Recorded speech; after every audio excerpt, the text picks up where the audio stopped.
Amen Amen အကျရလာပွဲကြမှာပွဲလို့ကြအောင်โอเคဘယ်နေအရာကကြကြောလေညီတော်လို့အာကြချတီရမတည်လာတဲ့ဟာကမတဲ့ဟာကနေလောက်တဲ့အော်အင်းနာนึกตัวเมียนี่จะมองเมียนี่เลยมันถ่ายเมียหรอผมเมียนี่ล่าเล่นอยู่ถุงเลยล้างไงล่ะเดี๋ยวล้างไงล่ะดองเบลเลยมาหรอโอเคอ่ะจะเชิดน้ำมาละประเดี๋ยวเลยจะเชิดนี่อาจารย์จะเชิดสู้นั่นดีละลูกจะเชิดจะเชิดมาฮาเลลูยาอาเมนอาเมนอินน่าเฮ้ยแม่แต่จอมเนี่ยน้อฮัดจอมอเลยฮัดมีฮัดจัดจอมอเลยเนี่ยเสือมีโยโชสละเสือเลยมีจะเชือค่ะเนี่ยหลักก็แต่กันเนี่ยมีจะเชือมา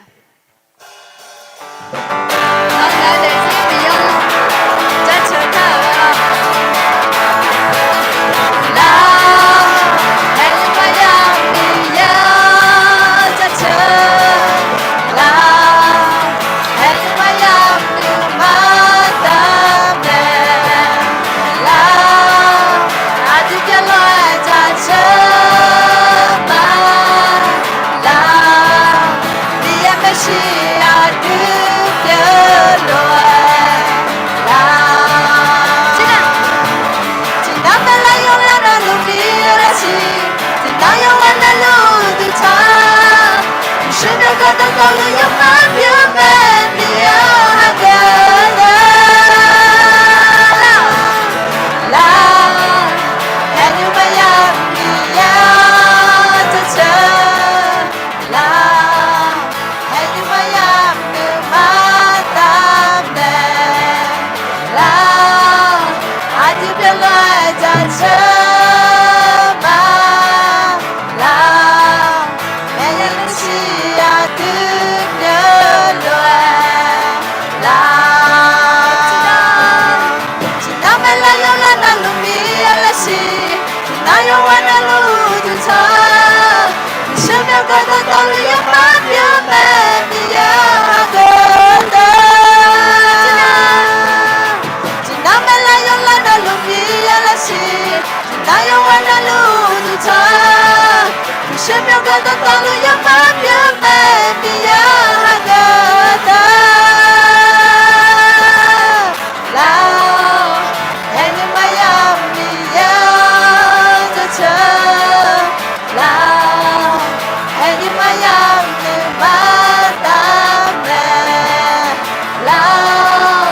อาทิตย์เป็นลอยจะเจอมาลามียังไม่ใช่อาทิตย์เดียวลอยลาลาลาฮาเลลูยาเมน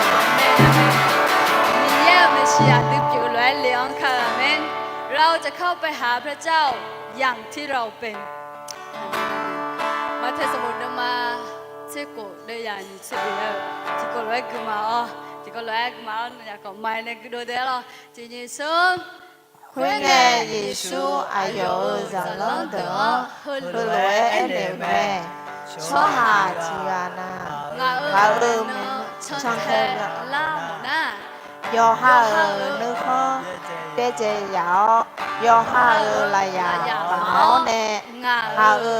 မေနောယာချွန်ထဲလာနဲ့ ภาษาไทยก็มาจริงๆซึ่ง พระเยซูจึงตรัสกับบรรดาสาวกของพระองค์ว่าจะติดตามเราให้คนนั้นปฏิเสธตนเองร้าวกันเข็นของตนแบกและตามเรามา อาเมนอาเมนพระเยซูบอกว่าถ้าใครจะตามพระองค์มาต้องแบกกางเขนของตัวเองมาด้วยนะคะ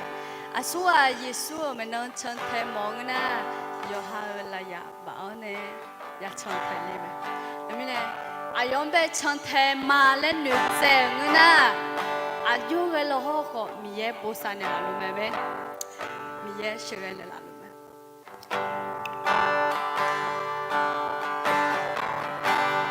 ล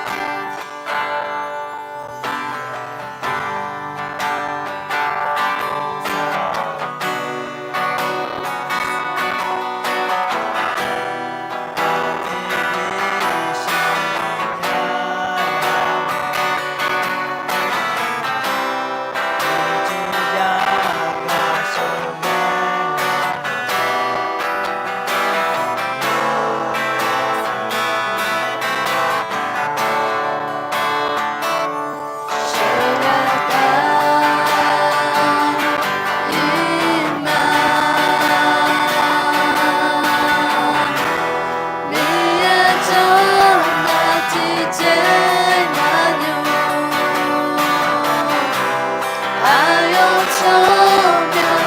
네 앞으로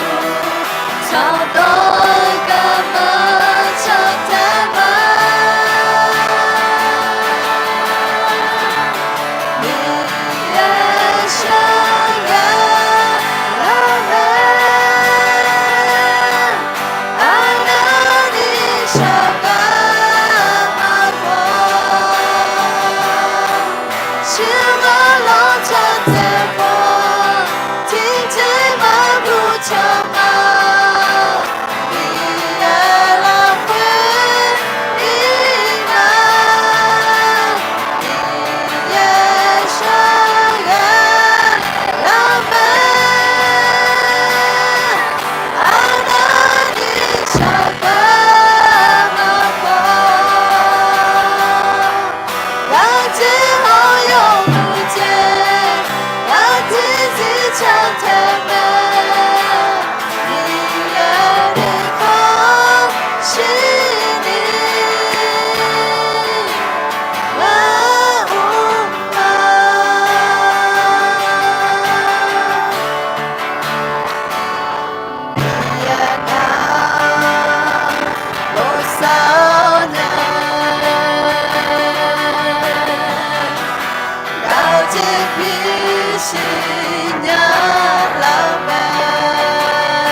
찾고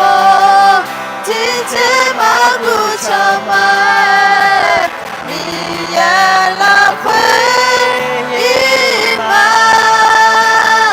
네의 사랑하라면 하나님 사랑하고 같은 허용을 맡으지 않다면 네에는 확신이 네의 사랑하라면 하나님 사랑하고 주가로 전대고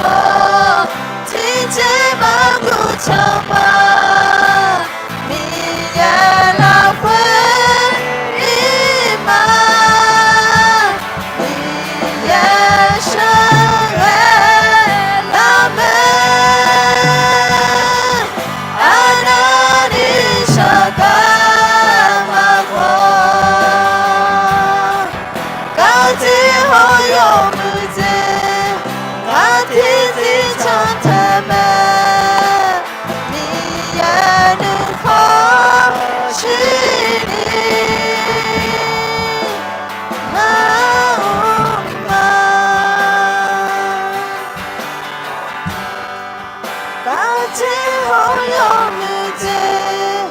같은 지천타면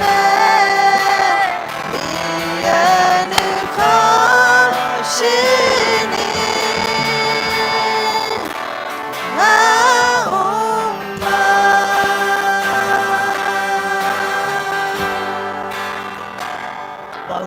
미어 노체며 요새보라 회 노체며 자칭마 미어 nga하마 노사 빌라마 nga하마 우다 너유 너나 루존의 시간에 라미네 코니 그런 후쿠무냐 미어 그런 후마디 아다 미어 해가 로자 ผู้เป็นชนเนี่ยสิ่งเงินสลามาสลาโฮสลามาเนี่ยดิจิมีโยนอะไรมาสลากงโฮสลามสลามาอะต่ออันเนี่ยดิจิมีโยนอะไรเฮ้ยอันนี้มาสมัยมีโยอันเนี่ยดิจิมีโยนอะไรนี่มาเด็กก็คือแต่มึงมีโยนอะไรเฮ้ยผ่านเนี่ยมีเนี่ยแต่ก็อุดทุนยูโจเลยยังมาเช็คหูเพื่อนนี่ยังมาอัดแพทย์จะทำไหมถ้ามีเนี่ยมีโยยังมาเนี่ยอัดแพทย์จะทำด้วยปีนี้นี่มีโยนยังมาหัวตาชอบเนื้อชีลูพิชิมันก็แม่งาแม่น้องเนี่ยเป็นเนื้อชีอาจารย์มีโยอุดทุนยูก็คือเจ้าชายนี่แม่มีโยนยังมาหัวตาก็เลยมีโยสิ个เนื้อชีแล้วน้องก็น้องช่างเนี่ยอาจารย์มีโยก็คือแต่มึงอาจารย์มีโยก็จับผู้เป็นโจช่วย做那路米用诺阿拉去安尼嘛，哎呦哈，诺也不会当做毛你嘛，安尼米用诺也毛你嘛，了去看我那修那些，啊到哎呦哈诺也不会当做毛你嘛，这边哦做呢诺，个啥个黑个呢，诺拉卡切个多，哎呦嘛，ผู้เป็น为那平衡呀个跟你讲呢，米用诺就那把修那些，啊但米用个去แต่มึง诺阿拉去安尼嘛是的，那个。ยังมุจะชาลูนี่แม่อาจารย์มีโยจากก็ต้องพ่อแม่มีโยนอละเลยเฮ้ยอันนี้มามีโยยังมุจะชามาดูงแล้วนะอาจารย์มีโยจากมาก็ตัวเนี่ยถึงมีเนี่ยอาจารย์มีโยยังมุจะชาลูเนี่ยนี่แม่โน้ตจะเนี่ยภาษีเนื้อสิยังมุจะชาลูแต่มึงอะไรวะฮะเนี่ยอาเพียตาทานเนี่ยยังมุจะอยากก็ตัวเลยอาเพียตาทานอยู่ที่นั่นลูกมีมีโยปีนี้นี่คนนี้โน้ตจะเนี่ยภาษีเนื้อสิอาจารย์มีโยก็คือแต่มึงอยู่ฮะอาเพียตาทานแม่ไม่หุบพ่อสลางกะดูแลอย่างนี้แหละอยู่ฮะอาเพียตาทานแม่ถึงมีเนี่ยอาจารย์มีโยโนชิดตัวเนื้อสิมีโยสลางกะอยู่มันเนี่ยเพื่อตัดทางเลยดูแลอย่างนี้คนนี้มีโยโนชิดตัวเนื้อสิมือช่วยหาโนชิดตัวเนื้อสิเลยอาจารย์มีโยสัญญาจิโยน้องกาช่วยหาโนชิดตัวเนื้อสิอยู่หันเนี่ยเพื่อตัดทางเลยอาจารย์มีโยก็คือแต่มึงโนอะไรเฮ้ยพาเนี่ยมาสิเดอาจารย์มีโยสลามาโจ้พัวชอบเนี่ยนี่มีโยรู้จักคลิซามูลาเฮเนอาจารย์มีโยสลามจบผู้แบบชอบชอบดูแลอย่างนี้แม่มีโยโนอายุมาหัวตาจุดจ้าอุ้งเนี่ยโนพัชรดูเนื้อสิอาจารย์มีโยโนอะไรเฮนี่มาอีน้องอันนี้ชาวก็คือมีโยโนอะไรเฮอันนี้มาหามาเนี่ยกลังชาวตัวเป็นโนนะฮะเนี่ยสิ่งเนื้อสิอาจารย์มีโยตัดตัวเนี่ยมาตัดตัวเนี่ยมาตัดตัวลุยสุขลิจิมีเวลกลังสามาเมเราขอบคุณพระเจ้าที่พระเจ้าทรงนำขอบคุณพระองค์ที่เราได้อยู่ในร่มพระคุณของพระองค์พระเจ้าเราระลึกถึงสำหรับเชียงใหม่เชียงรายที่ตอนนี้ได้รับผลกระทบจากอุทกภัยสำหรับน้ำท่วมพระองค์เจ้าค่ะไม่ใช่แค่น้ำท่วมอย่างเดียวดินสไลด์พระองค์เจ้าหลายครอบครัวที่ต้องประสบกับปัญหาเหล่านี้แต่ลูกเชื่อว่าทุกครอบครัวที่เขาได้รับประสบอุทกภัยเขาจะมีความชื่นชมยินดีในพระเจ้าและรู้ว่าสิ่งที่เขาเองนั้นได้รับในวันข้างหน้าพระเจ้าจะให้เขาหลายเท่าให้กลับคืนเขาหลายสิบเท่าขอพระองค์จะทรงโปรดนำพาทรงช่วยเหลือให้ทุกครอบครัวที่เขาได้รับประสบอุทกภัยนี้ที่จะเชื่อมั่นในพระเจ้าไว้ใจพระเจ้าวางใจในพระเจ้าและขอให้พระองค์จะทรงโปรดอวยพรมากกว่านั้นก็คือคนที่มีใจในการที่จะถวายไม่ว่าจะเป็นสิ่งของเงินทองข้าวปลาอาหารแห้งทุกอย่างที่เขามีใจในการถวายขอให้พระองค์จะทรงโปรดอวยพรทุกน้ำมือที่เขามีส่วนในการถวายให้กับผู้ช่วยเพื่อนมนุษย์ด้วยกันขอให้พระองค์จะทรงโปรดนำให้สิ่งเหล่านี้ที่จะกลับไปหาเขาขอให้พระองค์จะทรงโปรดนำให้เยียวยาสิ่งที่เขาได้รับผลกระทบด้วยและขอให้เขาเองนั้นที่จะเชื่อมั่นว่าพระเจ้าจะให้สิ่งที่ดีที่สุดสำหรับเขากลับคืนมามากกว่าที่เขาได้เสียไปด้วยขอให้พระองค์ทรงโปรดทรงช่วยเหลือเราฝากเชียงรายเชียงใหม่ที่เขาได้รับอุทกภัยนั้นนี้ไว้ในการทรงนำจากพระเจ้าเราได้ถามฝากไว้ในพระนามของพระเยซูคริสต์เจ้าอาเมน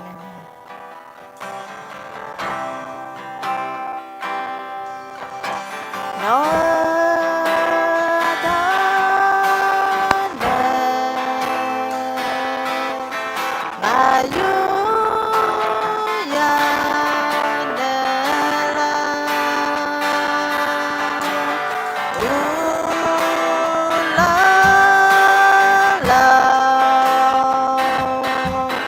bao hứa nó là nè cũng thế giá lệ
Georgie,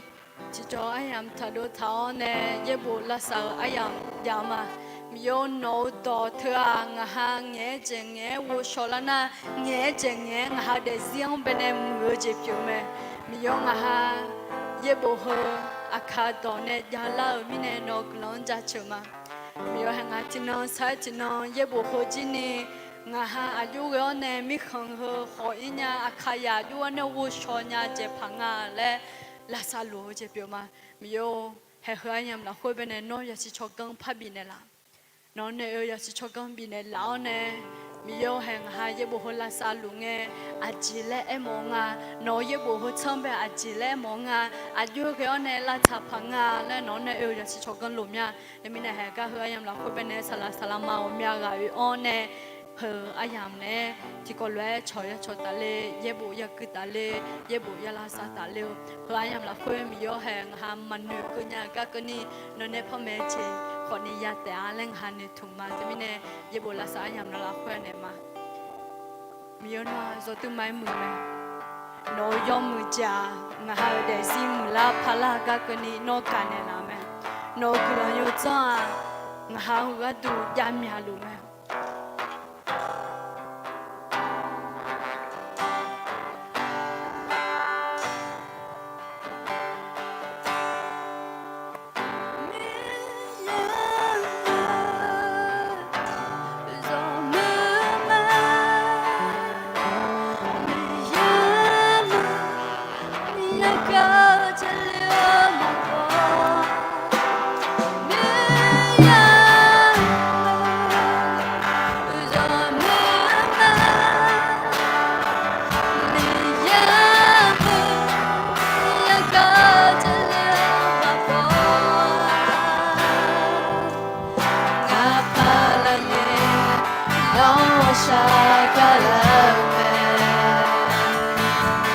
Nó thao đâu chế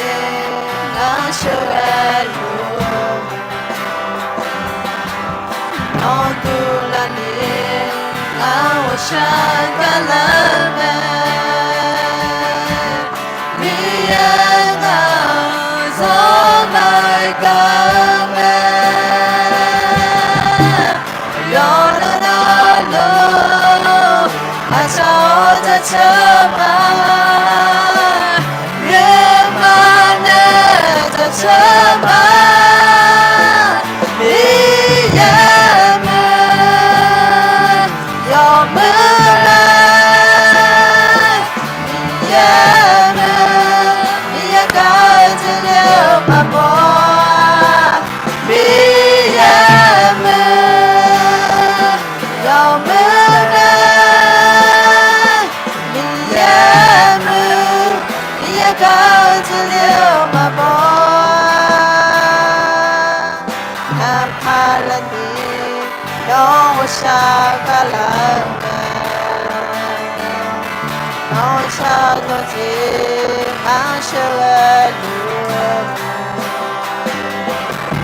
non tu la ni ngao shaka la na mi ga so mai ga me yo na na lu ma chao ta cha ma lu ma na ta cha ma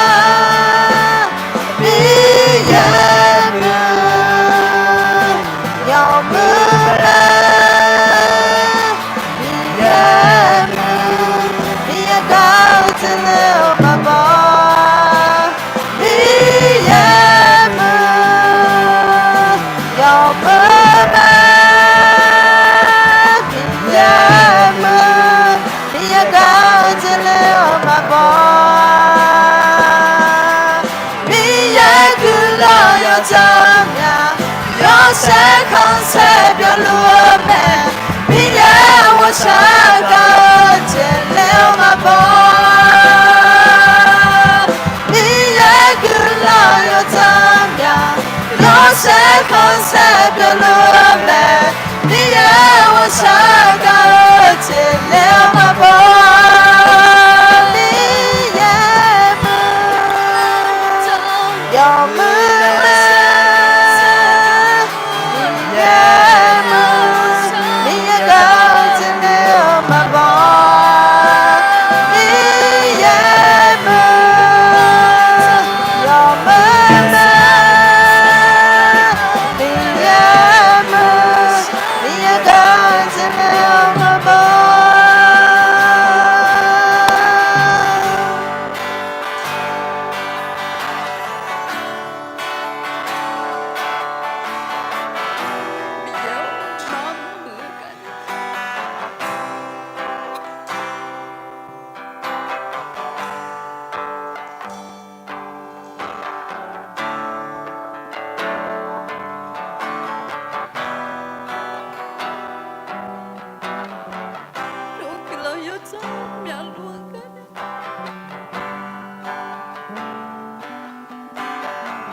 aku tiang beco luho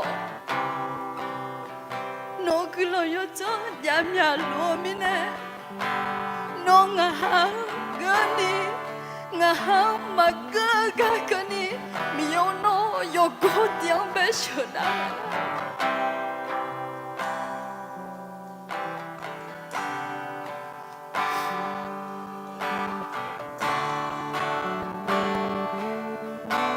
yo mu me ino no mi ya yo mu me le sinya tha mi ye no ga du kilo yo cho ya mya lu ma le e lu mya a du ha ge kha he a yan zu mo ne mi ye yo mu chiang be ne ha ge kha kilo sha la ho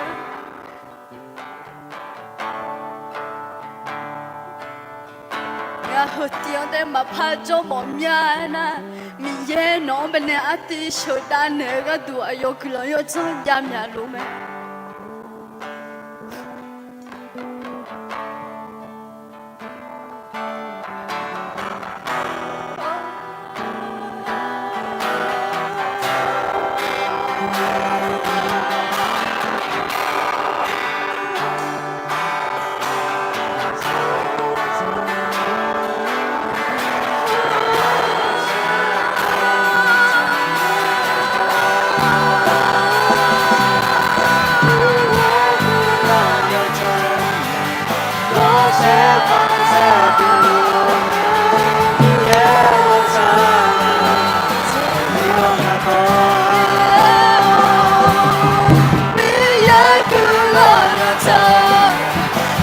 神空才飘落，你要我像个激流马波，飘飘空，永远困埋了深层，空水空埋迷落的，让人的sống đắm rongอยู่ตลอดการรบรักคนย้อนแย้งคุณไม่มีสิ้นสุดของสวยงามไม่มีลบเลือนเพียงแม้แต่ทรงดำรงอยู่ตลอดการรบรักคนเพราะพระคุณไม่มีสิ้นสุดความงดงามไม่มีลบเลือนพระเมตตาทรงดำรงอยู่ตลอดกาลที่เรานั้นเพราะพระคุณเพราะพระคุณไม่มีสิ้นสุดความงดงามไม่มีลบเลือนพระเมตตาทรงดำรงอยู่ตลอดกาลพระองค์ดีพระองค์ดีทรงแสนดีพระเมตตาดำรงอยู่นิรันดร์พระองค์ดีพระองค์ดีทรงแสนดีพระเมตตาดำรงอยู่นิรันดร์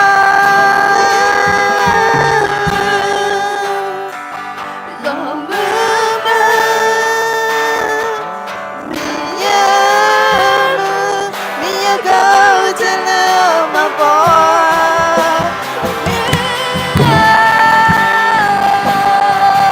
ลงมือมามีเยอะมือมีเยอะก็จะเลือกมาบอก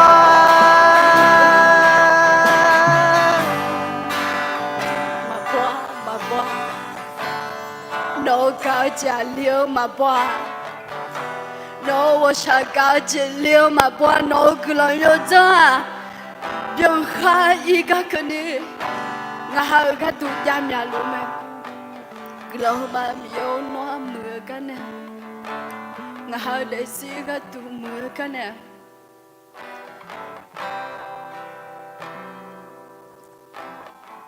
งาหาชัวร์จ้าโนยกมือจังหรือก็น้องจะเชื่อหัวน้องอยากจะเชื่อหัวงาหาชัวร์จ้าอาทิตย์นี้กูจะเจออาทิตย์เดียวเนี่ยมีอะไรที่ไม่แน่งาน้องไม่ใช่นึกมาชดเย็นนี่หลังอันนี้ก็เกิดชอบเนี่ยอายอค่ะอายอน้องยกมือจีหาเกิดเนี่ยนี่เขาชอบเนี่ยละลูกกลางมามีโยน้องหามีคนตื่นนี่อิน่าน้องมือน้องจะอันน้องแม่และเท่าเนี่ยมีคนตื่นนี่น้องจะเดินชอเดินน้องไม่ใช่เล่าน้องดูทางลาลัวน้องเจอแม่แต่ไม่แน่มีอย่างไรน้องยุ่มชอน้องไปเช่าจะเจอน้องไปแน่ดูทางว่างานุ่มมางาสาลางาโมโตแน่น้องดูทางมาเด็แต่ไม่แน่มีอย่างไรน้องต่อยันหาก็ขอน้องในอยู่ต่อหาเกินเนาะชิวชนเนาะเนี่ยงาได้เสียงกระท้อนชื่อนี่มีน้องพันเมเนล่ะลูกอินนังการนี่ยังไม่ชาลูจีนั่นละหัวเนี่ยมายิสุชมเวลเนี่ยกลางชามาเนี่ยแต่ขอแต่มีอันจะชิวมาแล้วเดี๋ยวเราลุนึกขันยัดแต่เลย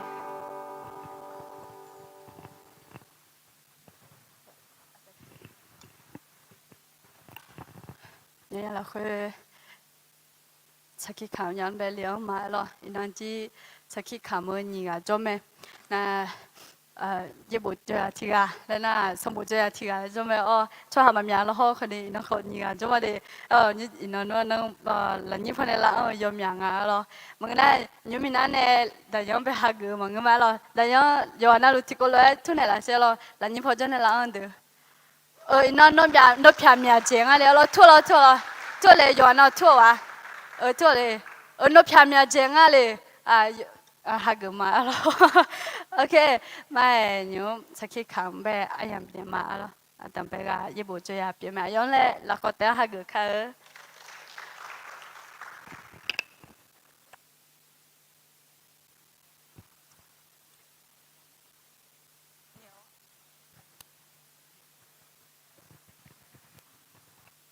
原来咯，就差不多了，俺前面那而前那嘛有俺也不俺都别顾着嘛，俺那这个搞实体卡俺那也不就叫这个搞实体卡嘛，俺这啦一看叫俺就叫俺当俺妈都嘛那哈呢，俺超嘛了，那俺都嘛那哈俺就叫俺有哈你嘛去俺呀，俺还叫么子俺叫呀嘛，俺叫么子叫那俺超么个超。那我还得马路的嘛，是不？你做么那么做了，那天那个帮我哭呢么？留了那也不要做我了，么那个嘛做么样了呢？那人家打天那一我帮我做，留了那这里做我了，那个生女嘛呢？了那生女么我了么？多你个生女做呢？那个我妈呢嘛？妈了我是不？为大做起那个这里做嘛了？nga mía cái là chỉ mà nga ye đồ khó như là khu ga ye bữa giờ thì mẹ nga nga đồ mía ye bữa đồ cái nhà là mía chơi chơi chỉ nhà là cái là sai nhà là na nga để xem này chỉ là sai thì nào đã mà là tôi sẽ thích cái gì mà na nga giờ thì được cái mà như cái thì được mà nga để chỉ chỉ chơi thì khai là hay cho na chơi sự bị lắm mà ye tự sự bị lắm mà nga nó mà là bị này mà thì chỉ na giờ na luôn ada mai do na hao le tu abi no mya lo na ga ma le ye bo ti ko lo jo le ku chom ma yo na lo ki lo ma mye bu sa เรามือมีอะไรหรอเย่อาช่วงมาค่ะอายุละคุยจละเงินน่ะเดซี่ละมือละพันเนี่ยแม่แต่ไม่แน่อายุเดซี่จีละมือละพันเนี่ยละเมียจีอะไรนั่นอยู่เนี่ยที่อ่ะคนนี้ยังเป็นมาอายุเขาก็จอเนี่ยสมบูรณ์จลัวอาบุญาเปียวแม่อ๋ออายุจีละคนแต่ละหักเงินเนี่ยค่ะ สวัสดีค่ะหนูชื่อเด็กหญิงประภาสรวันนี้หนูจะมาขอบคุณบ้านสะดุดีค่ะหนูอยากขอบคุณบ้านสะดุดีที่ให้หนูได้มาอยู่บ้านหลังที่สองแม่ปิดเทอมเล็กปิดเทอมใหญ่หนูไม่ได้ค่ะเหมือนเพื่อนๆแต่หนูรู้สึกมีความสุขที่ได้อยู่หอค่ะ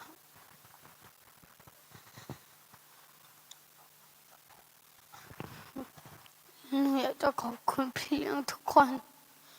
ที่คอยดูแลหนูทุกคนหนูอยากจะท่องพระคัมภีร์หนึ่งข้อค่ะสดุดีบทที่23ข้อ1พระเจ้าทรงเลี้ยงดูข้าพเจ้าดูเลี้ยงแกะข้าพเจ้าจะไม่ขาดส่วนหนูอยากจะขอบคุณพระเจ้าที่หนูได้มาอยู่ที่นี่ค่ะขอบคุณค่ะ อายุรอเมียกำลังจะเชื่อมันจีอายุปิดเทอมเล็กปิดเทอมใหญ่ก็อีกข้างหมอโอเล่จะมีงานในข้างพอโอเล่คุยอาจิมาเย่ละนะที่มีเนี่ยก็จะเนี่ยหัวสันเนี่ยเรายอมไปอาจจะพังหัวพี่หัวเทหัวสันเนี่ยเราบุษเนี่ยเราเราหัวมาเลยมองกันแต่มีเนี่ยอายุตื่นเต้นมิจริงเธอน่ะมิจิเธอนำเชิงเงี้ยดูแบบว่าแล้วก็เนี่ยมือเมียไม่ย้อนละคุยพิดาวอย่างเลยเอามาอาบูนาราพรพิดาวเลยแม่เราพิดาวเลยอย่างละคุยสลามานินีฮอนเน่สลามาบุตรดอชาดามละแม่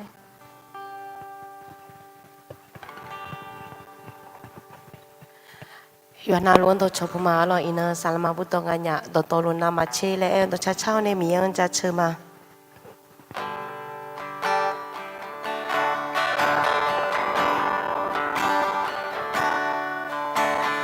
ตัวลุนนามาเชมือชมยาตัวลุนนามาเชคือสัมผัสDotolu hueta una mie yo chena mache no chom yang cha chema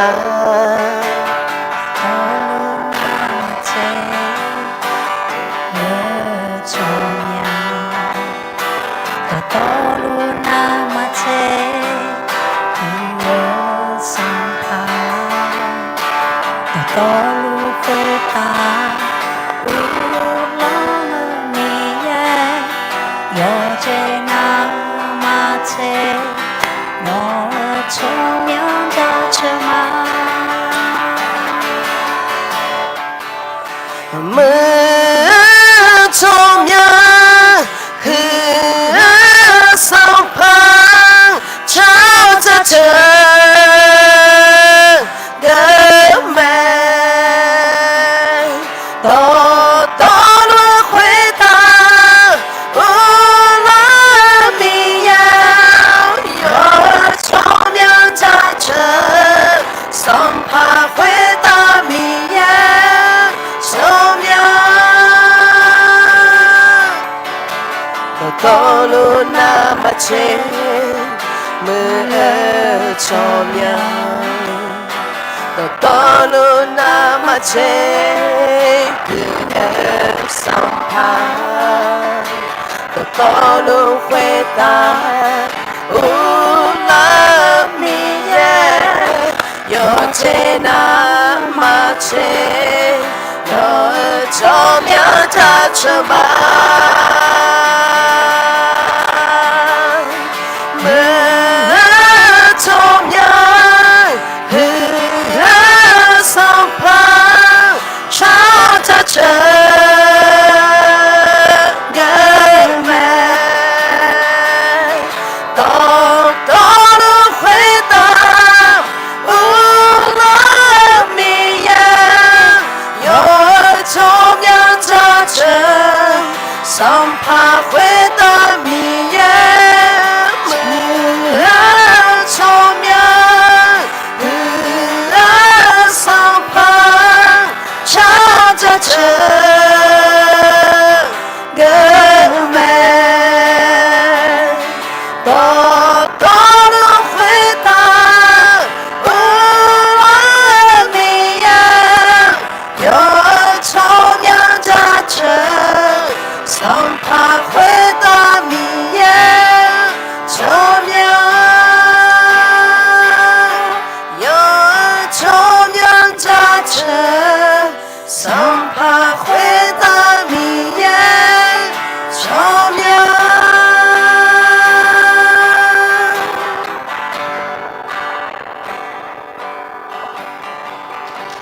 พี่ดาก็ดูกำลังเช้ามาเอาเราอธิษฐานเพื่อทรัพย์ด้วยกันนะคะมาเจริญงานบางวิชาการมีโนชมยังจะเชื่อมาโมกาเจโนกำลังยจังโมเบียงเจในงานบางอุขาอุลังในเราอายุนังยอเดียวโจละคุยมีโมงานบางกำลังบินในเรามีเนอินเนโนเบสิงามาพี่ดาเฮยุลานยามาgelang khma mio de gelang khma ya bi ya dam lao yo na lu khoi ta mo gelang yo zang nge je khmya ma che pha bi lo ho mio nga ma agaji nyumo agaji the ma kha mio no alang ane ma de phu ho ya zum nge ti jo kho no mi khang ga du nga ma zum nya ni yo sho sa lao no nga mang jo ne shi ge ne la yesu khali chomyo gelang shao ma amenพี่ดาวเนี่ยเราประชาดำมัวเนี่ยพี่ดาวดูกลางชั้นเนี่ยเรากลางมาแล้วเนี่ยเราคุยมีเยอะเยอะบุยตองวิวเนี่ยดิมังเบกลางตอนเนี่ยเราสลามาเจิมเขาเนี่ยสลามาบุตองเบแล้วก็เต้าเนี่ยฮักอยู่ค่ะ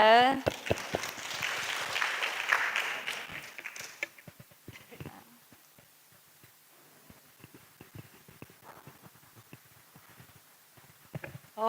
ฟังเพลงนมัสการแล้วแบบไม่อยากจะหยุดในการนั่งอยู่ต่อไปเนาะพี่น้องเต็มไปด้วยของประทานในการรับใช้พระเจ้าชาวจะเชื่อเทสาเฮนาหายอ๋อ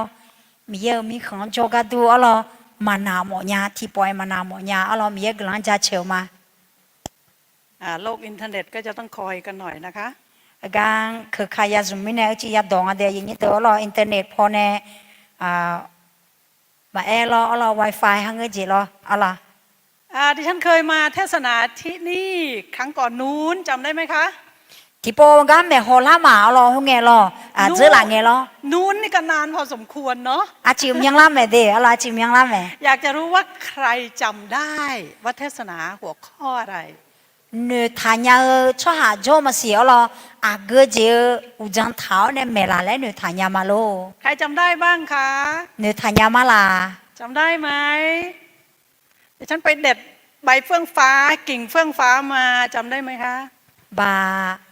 thì mà chẳng là ngày ya mua ai hết từ chớ này มี mẹ lắm mà กิ่ง lo ไม้ là 2 กิ่งจำได้ไหม u pia nhị pia yu lão nè มองหน้ากันไปมองหน้ากันมา เทศนาเรื่องการติดสนิทกับพระเจ้า lu nghe qua mi ye nè chỗ trả các quán nè mẹ mà lo ชีวิตคริสเตียน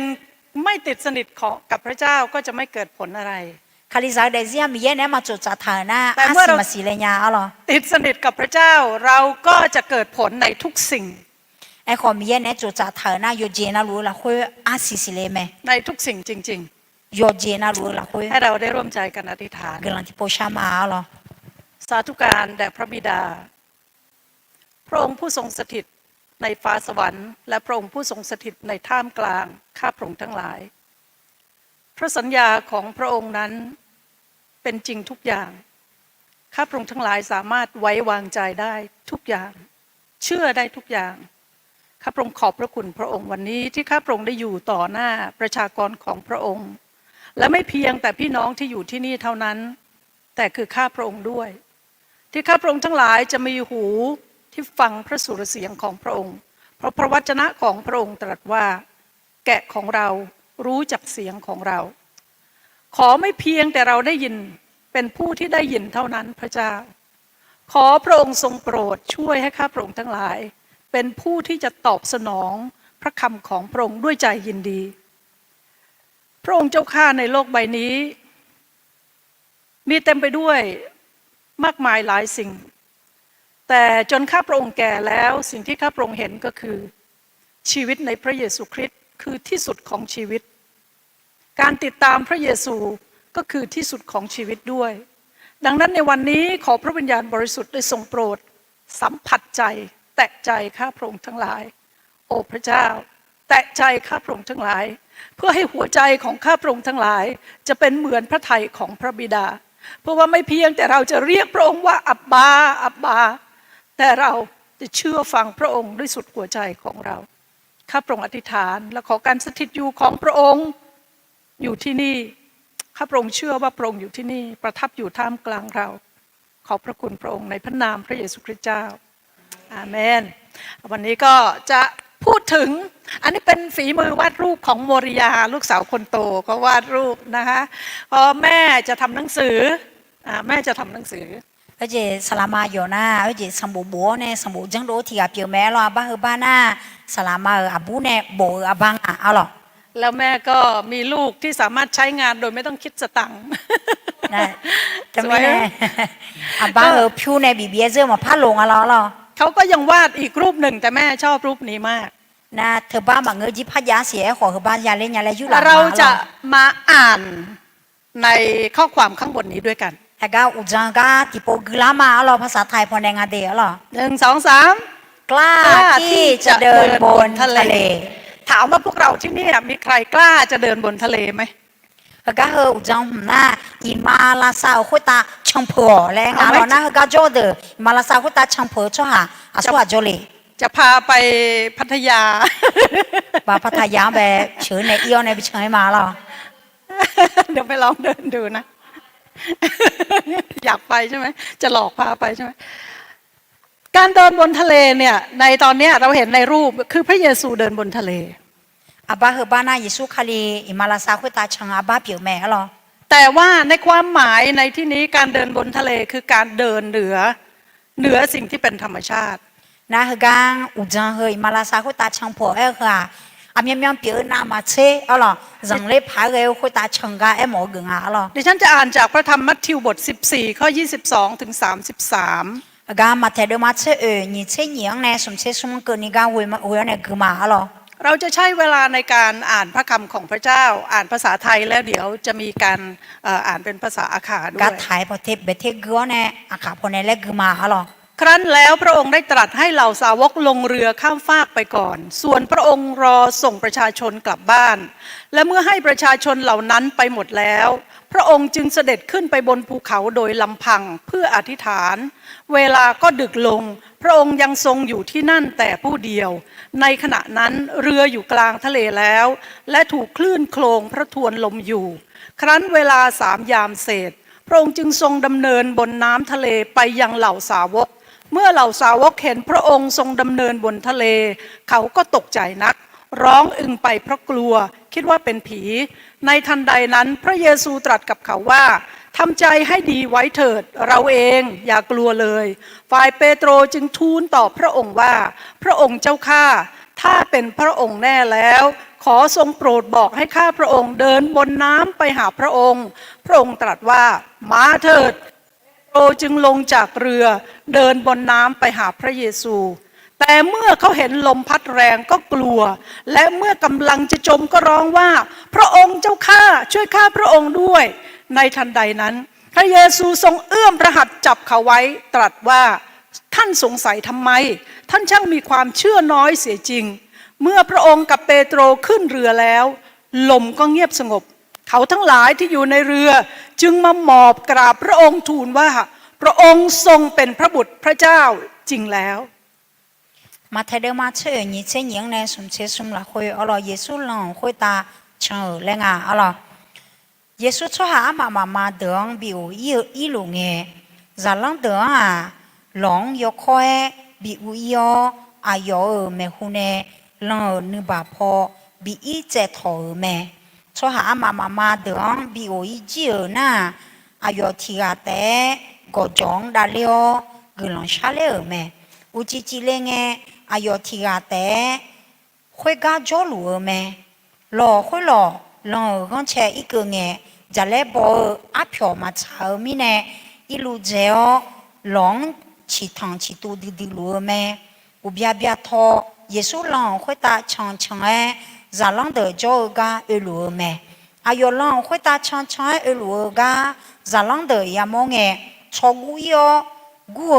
เนงาคุยเยซูอายอมังยกคอยเอเนทากูงาเลนึมาซิดอนีเรลคุยเบตูลูสังเผาโนเจไม่งางอีจูคุยตาเนโนโจกาเลดอบิเนลาคุยเยซูคุยมิเนเบตูลูหลงเนโดย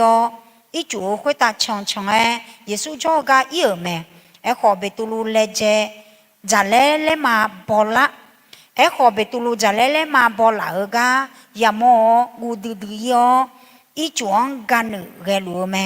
คุยเบตูลูกูสังเผางางบิบุยเนลา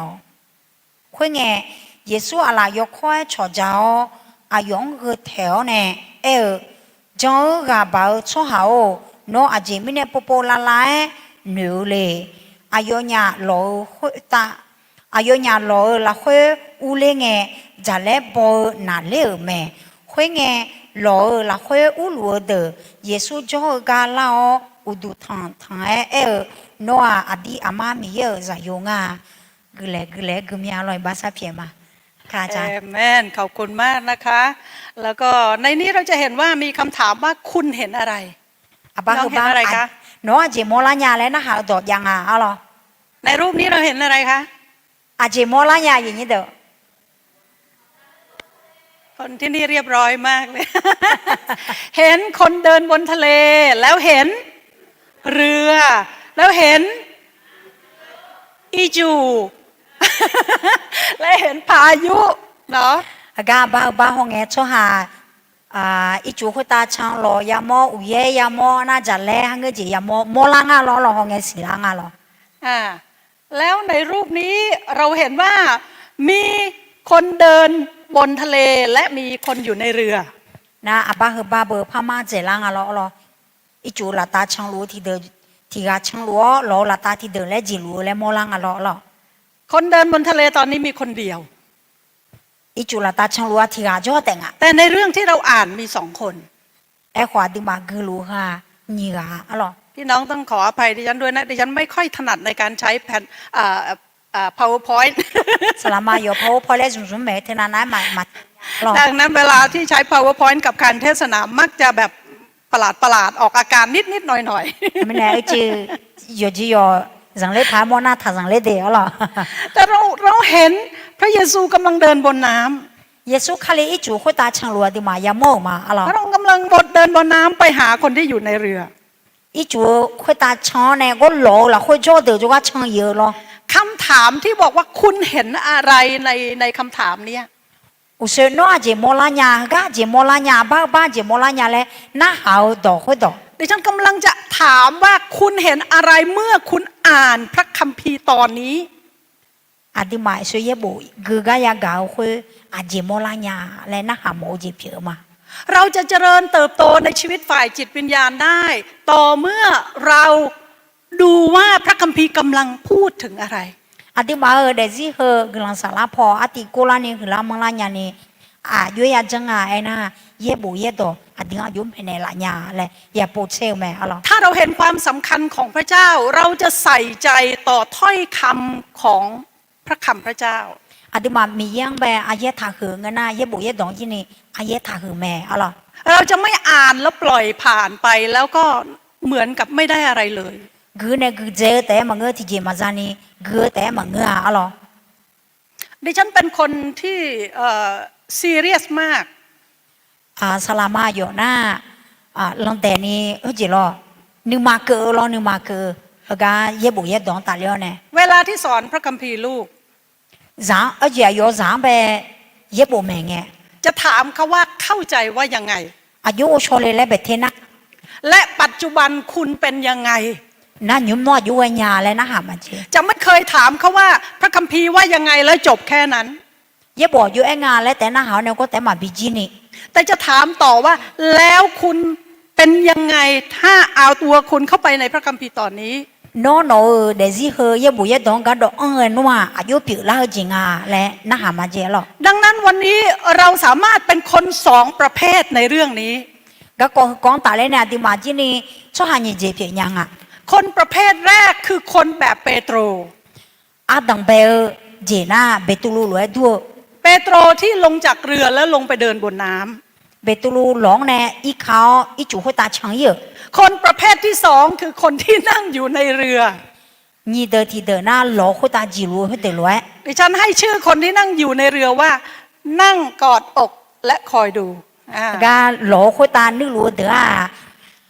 là bịa bịa chúa nè hồ lẽ am yếm yếm này mà chứ ดังนั้นหันมามองตัวเราเอง này yo ha thì mà hồ hồ lên ngay thì cho ว่าในเวลานี้เราเป็นคนประเภทไหน à thì mà yo cho hà bịa lúa nha สลาโลบอกว่าสลาโลอาเจบอกว่าคนอาขาอยู่ในประเภทที่เดินบนน้ำ sala lúa chế lo thì mà khá già na ít chủ hội ta chờ được cứ lá thầm hè สลาโลบอกว่า11 คนของอาขาเดินลงไปในน้ำ à sala lúa chết đi à à khá già là con này chết đi à ít chủ ta chẳng mẹ lẽ มีแค่1 คนเท่านั้นที่จม thì gà té cái phụ xe chế lo จมน้ำลาย แล้วขอบคุณพระเจ้าคนอาขามี11 คนเดินลงไปในน้ำ à khá già chết đi à ít chủ hội ta chẳng phở lao ดิฉันเคยบอกลูกสาวให้วาดรูปให้แม่หน่อย à salama yo à bố bé thì bố à ba bố này là xe lẽ này mà chế วาดรูปพระเยซูเดินบนน้ำอ่ะ Giêsu khai ít chủ hội ta này chẳng chẳng ở แล้ว ba เปโตรบอกโอ้พระองค์ใช่พระองค์หรือ bê tu lu ô mi yêu nói là ขอให้ข้าพระองค์เดินบนน้ำได้ไหม ngang ít chủ hội ta bị chọn nó chỉ mai ngang chủ hội ta bị chọn พระเยซูบอกว่ามาเลย Giêsu khai ai nhau lo เปโตรก็ทันทีเลยก้าวขาลงไปยืนบนน้ำแล้วก็เดินในน้ thì bố té bê tu lu chứ ni cứ tổ chiếu này chẳng rồi ở ำแล้วสาวก11 คนที่อยู่ในเรือ na giờ long chết đi à lỗ hội ta nữ lúa ตา rằng โต lấy sọ ya nữ wo gua hàm mẹ wo ngáo này เดินได้ด้วย ít chủ hội ta chẳng yang à lo อุ้ยเนื้อเต้นตื่นเต้นมาก lẽ là hạt mà em nhà phải là hạt chơi gì เขายกมือกันทั้ง11 คนเลย na yo mà chết đi à lúa là bà điêu แล้วเราโอ้พระองค์พระองค์เจ้าค่ะขอผมด้วยผมอยากลงไปเดินบ้าง Giêsu khai liu hay ngã chi chẳng mỏ mía แล้วพระองค์ก็บอกมาเลยมาเลย Giêsu khai liu eo แล้วสาวก11 คนก็แบบวูบลงทิ้งเรือกันหมดเลยแล้วลงไปเดินบนน้ำ chết đi à lúa cứ chỉ khai áo này ít chủ chẳng แล้วพวกเขาก็ส่งเสียงหัวเราะสรรเสริญพระเจ้าปิติยินดีที่เขาเดินบนน้ำได้ 那这地个路到路老啥啷的，那哈提车那哈米样家车。 นี่คือจินตนาการของดิฉันนะคะ 这地个阿爸去那，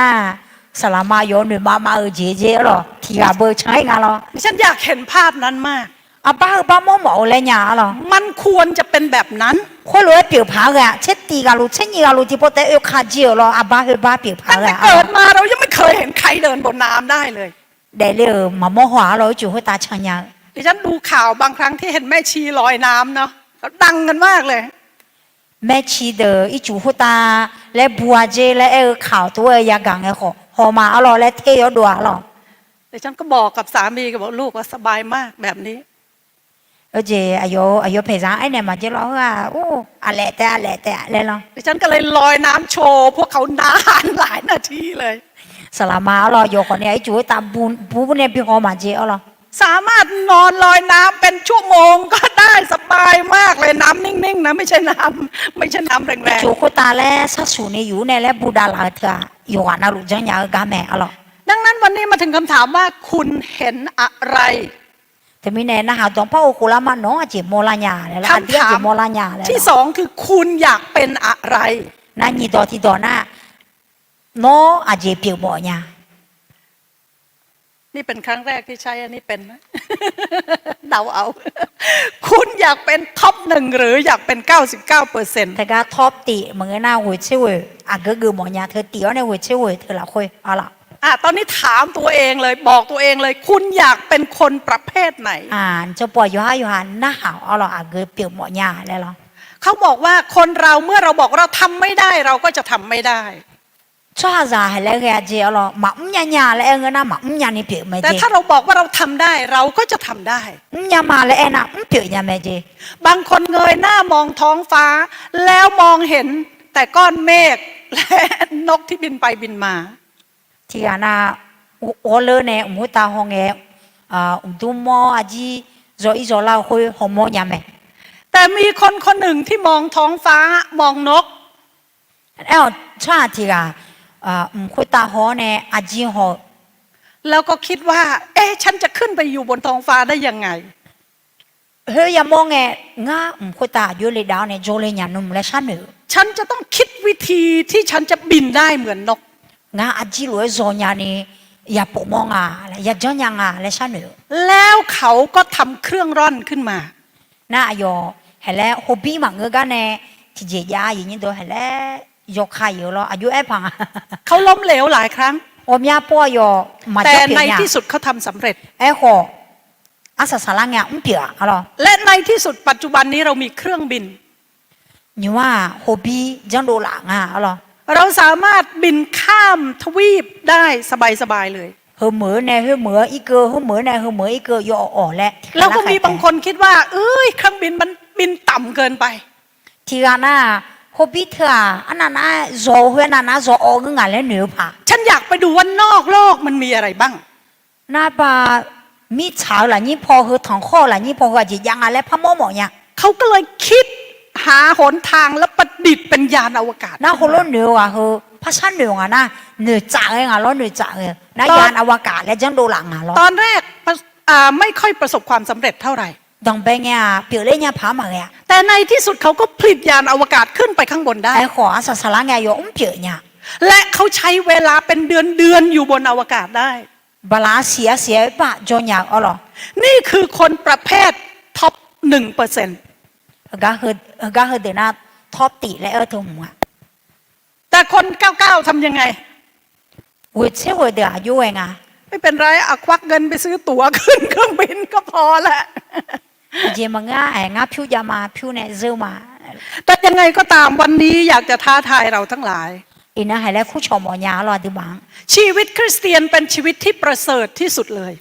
คาลิซาเดซี่คือมือเดือคาเดซี่เปียวแม่หรอ และโอกาสของการอยู่ในโลกของเราก็เป็นโอกาสสั้นๆเท่านั้นเอง มิชาหัวตาดีมายาเดอคนเนี่ยมายุ่มเลยไงรู้ไหม ดิฉันอยากจะกระตุ้นพวกเราทั้งหลายให้เราทั้งหลายได้รู้ขึ้นว่า ฉันอยากจะเป็นคนที่เกิดผลที่สุดเพื่อพระเจ้า เธอมีเนี่ยเอาล่ะแล้วค่ะบีมอญาง่า มีเยอะก็ดูบอลเลยซาเลอเดซี่อาศิสิเลเดซี่เปียวหมอเมียแล้วก็บีหมอยาอะไร แต่ทุกอย่างมีราคาที่ต้องจ่าย โยเจนาลูอาเผยยาเบียวไหม การเดินบนทะเลคือการยินดีจ่ายราคา ก็อิมาลาซาอีจูเขาตาช่างไอ้คนที่นี่เบียวอาเผยเบียวไหมคุยอะไร ทั้งหมดที่เปโตรมีที่หายไปทั้งหมดที่เปโตรมีเปโตรยินดีจ่ายราคา เบตุลูอายอคือตัวเชียวว่าอายอเดซี่เนี่ยอาเผยเบียวจะเบียวไหมอะไร คนเราจะกล้าจ่ายราคา ถ้าเขาเห็นคุณค่าของมัน ชาจาอะไรอาเผยฮอร์โมนเงินน่ะอาเผยให้บีเผยไหมอะไร ทำไมเราจ่ายราคาในการเรียนพระคัมภีร์ อาไม่แน่เย่บอยากจอนี่ก็ตัวอาเผยยาเบียวละ เพราะเราเห็นความสำคัญของการเรียนพระคัมภีร์ อาจจะไม่แน่นะเย่บจอคุยเย่บอาเผยว่าดิมาฮอร์โมน ทำไมเราจ่ายราคาในการอธิษฐาน อาดิมากุลังชาก็ตัวอาเผยจะไม่แน่ยาเบียวละ เพราะเราเห็นถึงคุณค่าของการอธิษฐาน กุลังชาอาเผยคุยฮอร์โมนถังไม่แน่อาเผยเบียว มีครั้งหนึ่งตอนที่ยังอยู่อเมริกา อเมริกาเมืองจอลุงไง ดิฉันได้เห็นไปที่ร้านแห่งหนึ่ง สิดาที่ผมไปเอี่ยวมา แล้วก็เห็นบนหิ้งมีรูปมีพระที่เขาสร้างขึ้นไม่ใช่พระสงฆ์นะพระรูปปั้นรูปพระ นะก็เจ้าก็อายุมาอุดุทังมข้อที่จะแต่ถ่ายยามมา แล้วมีคนเดินเข้ามาแล้วถามว่าพระนั้นราคาเท่าไหร่ นาทีก็ช่างแล้วเนี่ยถ้าเธออามีอันเนี่ยแล้วอาเผยอามีอันนี้บัวแหละนะฮะ พระเจ้าของเราไม่จ่ายราคาซื้อพระเจ้า อาดิมามีเย่อาเผยบีเบียเซอร์มาลัวอะไร แต่พระองค์เมตตาจ่ายราคาซื้อเรา เอ๊ะมีเย่ไหมอายุอาเผยบีอาดิมังเซอร์โหดถ่าย ดังนั้นก็ถามว่าเรารู้สึกขอบคุณพระเจ้าขนาดไหน แต่ไม่แน่ดิมังนึกมาเราค่อยมียกกำลังคือมาและอันนั้นเองเอ๊ะโหลุเลย เพราะว่าเราเป็นคริสเตียนได้โดยพระเยซูคริสต์เจ้า อาดิมาคาลิซาเปียยางค่ะเยซูคาลิบาดามิเนเปียยางแม่ ชื่อของเราจดในสวรรค์เพราะพระเยซูคริสต์เจ้า อาดิมาชมยองตามมิของยางค่ะเยซูคาลิบาดา เราเลิกเหล้าได้เราเลิกยาได้เราเลิกสิ่งเสพติดทั้งหลายได้เพราะพ จะ ระ อ เย ยู่ ซู ตัว ค เย ริส อะ ต์ อยู่ เจ้า เจนาลูเบียเจญาเธอเยซูคาลิบาดามิเน เรามีชีวิตที่มีความหวังได้เพราะพระเยซูคริสต์เจ้า เยซูคาลิบาดามิเนอาดิมาเนื้อถุมข้าซาลา ดังนั้นเราควรจะทำอย่างไรในหัวใจเราควรจะเป็นยังไง แต่ไม่เนี่ยอาดิมาเนื้อมาละค่อยเนื้อละค่อยอายุยังผังอ่ะยาเดียโจ้ผังอ่ะ พี่น้องที่นี่เรียบร้อยมากฉันไม่ค่อยถนัดกับความเรียบร้อยถามคำถามแล้วกันนะถามคำถามคืออย่าลืมไปเลยนะแม่ อาดิมาชิชูซาดีกันแล้วหรอก็จีอยู่เยี่ยมมากก็ด้วยเนี่ยเมียที่จีผ่านนะหาหมอยาเจหรอ เนาะมาอ่านพระคัมภีร์ดีกว่าจะกี้ลืมจริงๆนะไม่ใช่ลืมเล่น แต่ติโปกิลามาอร่อยเยโบอร่อย ๆมัทธิวบทที่16ข้อ24ถึง27มาเทเดมาเชโกดูจานี่เชื่อเนี่ยนี่เชื่อสีละค่อย 1 2 3ขณะนั้นพระเยซูจึงตรัสกับเหล่าสาวกของพระองค์ว่าถ้าผู้ใดใคร่ตามเรามา ให้ผู้นั้นเอาชนะตัวเอง และรับกางเขนของตนแบกและตามเรามา เพราะว่าผู้ใดใคร่จะเอาชีวิตรอด ผู้นั้นจะเสียชีวิต แต่ผู้ใดจะเสียชีวิตsorry เพราะถ้าผู้ใดจะได้สิ่งของสิ้นทั้งโลก แต่ต้องเสียชีวิตของตน ผู้นั้นจะได้ประโยชน์อะไร หรือผู้นั้นจะนำอะไรไปแลกเอาชีวิตของตนกลับคืนมา เหตุว่าเมื่อบุตรมนุษย์จะเสด็จมาด้วยพระสิริแห่งพระบิดา และพร้อมด้วยทูตสวรรค์ของพระองค์เมื่อนั้นจะประทานบำเหน็จให้ทุกคนตามการกระทำของตนนะมันหายไปข้างล่างขอบคุณพระเจ้าคงไม่ต้องเนาะทุกคนอ่านภาษาไทยได้พระคัมภีร์ตอนนี้บอกว่ายังไงเยโบเฮเดออาเจียงเอเกอร์ทานยาใครก็ตามที่อยากตามเรามาอาสัวมาขังอาแม่น้องช่างเทละโมช่าอยากตามเป็นแบบไหนคะช่างเทโมแล้วอยู่กับแอเหมือนอยากไปทะเลอยากแบบไหนคะบาทะเลวังอีโมเลยเราคู่เลยอยากก็คือไม่ใช่นั่งเฉยๆอยากก็คือมันอยู่เฉยๆไม่ได้โมแล้วภาษาสวยมาจ้าเมียเราหรออีโมช่างเทโมจามโมภาษาสวยมาจ้าเมียเราคริสเตียนที่เติบโตคริสเตียนที่เกิดผลจะต้องมีความอยากแบบนี้อยู่ในชีวิตของเขาคาลิซาอาติโกลาเอเดอ หมอแล้วหมอหายาว่าอะไรมีย่างช่างแทหมอกันหรอ เราไม่อยากจะอยู่ในโลกแบบเรื่อยๆแต่อยากตามพระเยซูไป อายอนั่งยอสัสุนิวเลยอย่างไปเจอจ่อแต่มาเงินนี่รออะไร เราอยากเหมือนพระเยซูเราอยากแบกกางเขนตามพระเยซูไป ไอ้ขอเยซูคาลิเลยดูลาหมอแบบนี้เนี่ยเยซูคาลิลายาบ้าเนี่ยเยซูคาลิมันช่าง และ แท ตอนนี้บอกว่าเราต้องจ่ายราคา แต่มีเนี่ยอะไรดีอาเผือยาเบียและไอ้ พระ ทั คั น ม ยา ภี อะ ร์ ไร บอกว่า ถ้าใครอยากเอาชีวิตรอดคนนั้นจะเสียชีวิต อาสัวอยู่หากดู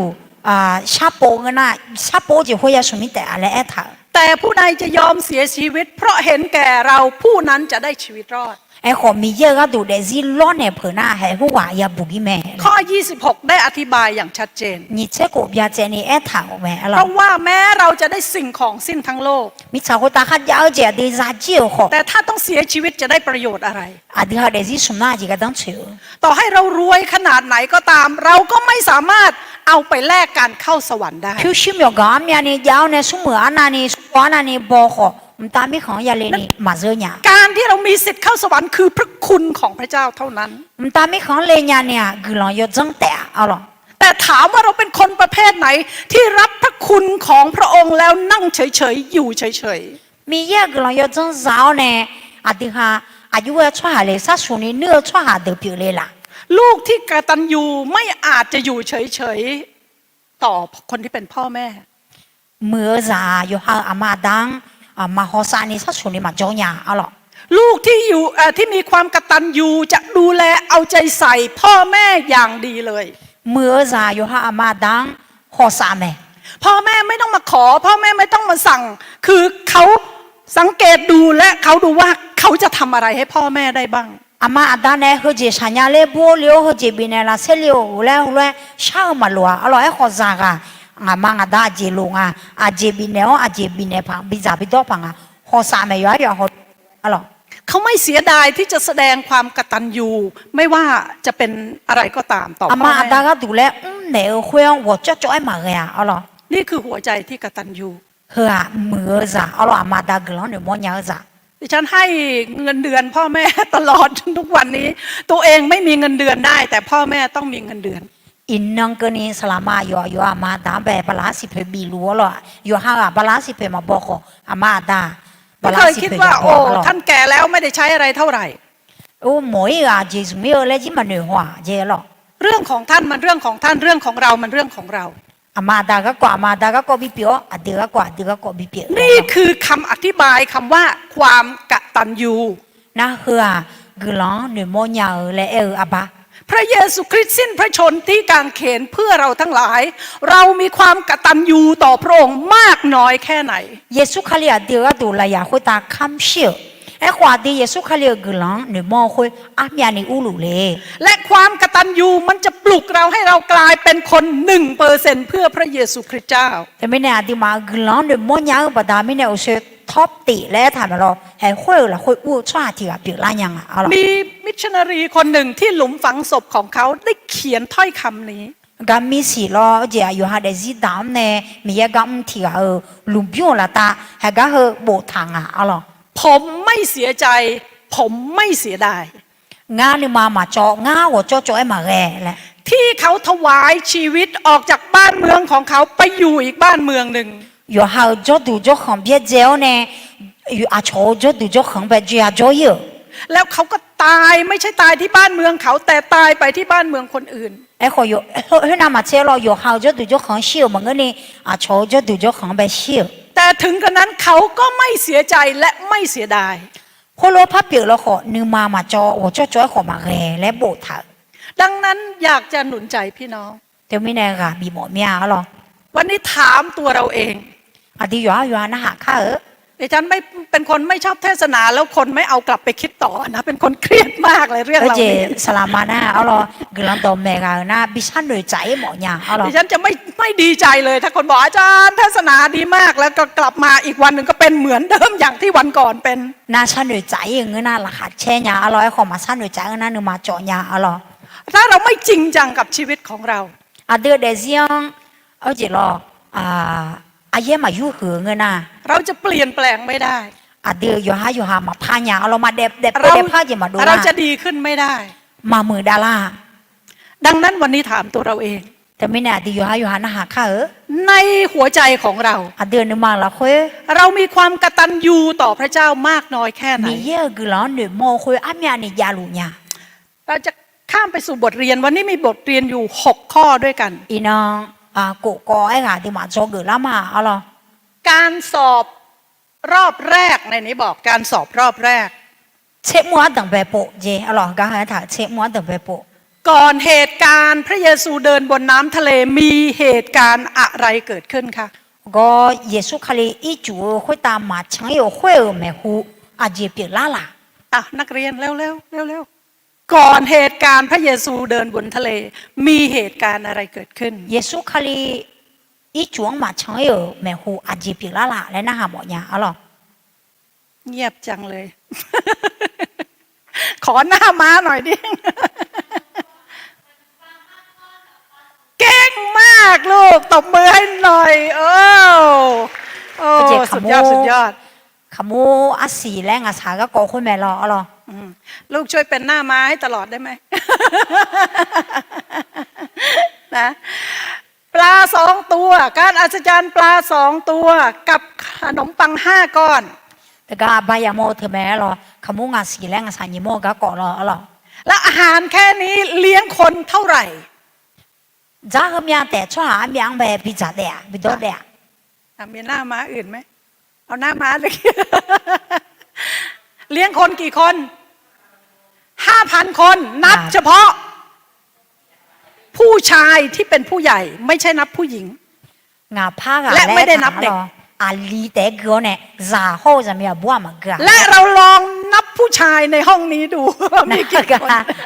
อาลีเดี๋ยวไปเกลือเสียเนี่ยองค์อะไรละจง ไหนขอดูมือผู้ชายหน่อย ขอดูมือผู้ชาย เรืออะไรหัวเส้นเนี่ยเรืออะไรอาลีเดืออะไร อ่ะ เมียงอ่ะ เอาละอะไรขอบคุณค่ะเอามือลง ขอดูมือผู้หญิงหน่อย บัวอะไรหัวเส้นน่ะยังมีบัวเดืออะไร โอ้โหนี่ขนาดไม่ได้ยกทุกคนนะเนี่ยใครเยอะกว่าคะแน่นอนอยู่แล้ว แน่นอนอยู่แล้ว ผู้หญิงเยอะกว่าแน่นอนอยู่แล้ว บัวหัวเลี้ยงไงบัวเมียเจงอะไร แล้วเราคิดว่าเหตุการณ์นั้นที่พระเยซูเลี้ยงด้วยปลา2 ตัวกับขนมปัง5 ก้อน จะมีคนถ้ารวมทั้งหมดทั้งผู้ชายเด็กและผู้หญิงรวมกันแล้วน่าจะเท่าไหร่ เยซูคริสต์เธอขโมงาสีงาสานิโมเธอในบิจาบิดเดียวคุยงาพักไอ้คุยอาลีเดแต่ชกาเดแต่และเอถาดอลูกจีน่าอามีอันนี้เก็บพักกันเนี่ยอะไร โอ้โห1,000,000 กว่าคน อะไรมาลามานเนี่ยอะไร เขาเพิ่งตื่น อย่างน้อยก็10,000 กว่าใช่ไหมอย่างน้อยน่าจะ10,000 กว่า โยเทนะอามือเจ็บผ่าอะไร นั้นพระเยซูถามเขาคือเขามาหาพระองค์แล้วพระองค์ก็รักษาโรคและพระองค์ก็สอน เฮ้ยไงอย่ามาน่าก็ชอบหามาเยซูคริสต์ก็ไล่เยซูคริสต์นั่งก็ลาทานเนี่ยนะเยซูคริสต์ขอกำลังตัวแม่รออะไร เช้าผ่านไปเที่ยงผ่านไปบ่ายผ่านไปและถึงเวลาเย็น อูชอนะก็อูจีทอเฮเจยจีนะบอกอูจีไปเกยงอ่ะเราจีทอไปเกยงอ่ะเรารู้ว่าพวกเขาหิวกันแน่หอมแม่ละแม่อุมาแม่และสิญญาสอยดูบอก ๆเพราะเขาไม่ได้กินข้าวเช้าไม่ได้กินข้าวเที่ยงไม่ได้กินข้าวบ่าย ชอหอมาจาก็หอมาจากจีล้อนั่นก็หอมายาจากบัดามิเนี่ยหรอ เพราะอะไรเราถึงรู้ว่าเขาไม่ได้กิน อายุมายาจากแล้วดิมายังอายุสิละล่ะ เพราะพวกสาวกไปหาดูแล้วไม่มีใครมีอาหารเลยสักคนหนึ่งยกเว้นแต่เด็กน้อย อาจิมิเนี่ยนะจะลังเดลช่างหอยิ่งเนี่ยที่ไงมาจะต้องมาพิลูและจะให้ว่าพิลูแต่แล้วยังมองไม่หรอ และแม้แต่เด็กน้อยคนนั้น จะให้ว่าคนเนี่ย เขาก็ลืมกินอาหารเที่ยงของเขาด้วย อายุเขาชูเฮจะเงี้ย มีแค่นี้ เธอ ใน มีอันนี้ยังแต่ ประชาชนเป็น10,000 กว่าคน ชัวร์เฮ้ยมีอันนี้โจกันแล้วอ๋อเธอมีอันนี้พิลู พระเยซูถามคำถามต่อสาวกของพระองค์ นายเยซูคริสต์พานาหาจากแม่เราอยู่จะลังเดอ เราจะเลี้ยงคนทั้งหมดนี้ได้อย่างไร เฮ้ยเดิมไปจับไปโดดเนี่ยอยู่จังพังอ่ะและเยซูคริสต์นะฮะ สาวกคนหนึ่งชื่อฟิลิปบอกพระองค์ว่า ဖိလိပ္ပုလည်းခွေကအဲ့နဲ့ โอ้200 เหรียญดานาริอันก็ไม่พอ เธอညီยเดนาลีอันเธอขอเนี่ยมาลูเล่หรอแล้วเราชอบเดบิจ่าไปตัวเดน แล้วดิฉันก็เดาว่าในถุงถวายที่พระเยซูมีสาวกถือถุงถวายเนี่ยทั้งหมดน่าจะมีประมาณ200 เหรียญเดนาริอัน นาก็ห้องไงอย่างพิวดาตาเธอไปท่องก็เธอมีอันนี้หรือไม่เอาหรอ สาวกมองไม่เห็นความเป็นไปได้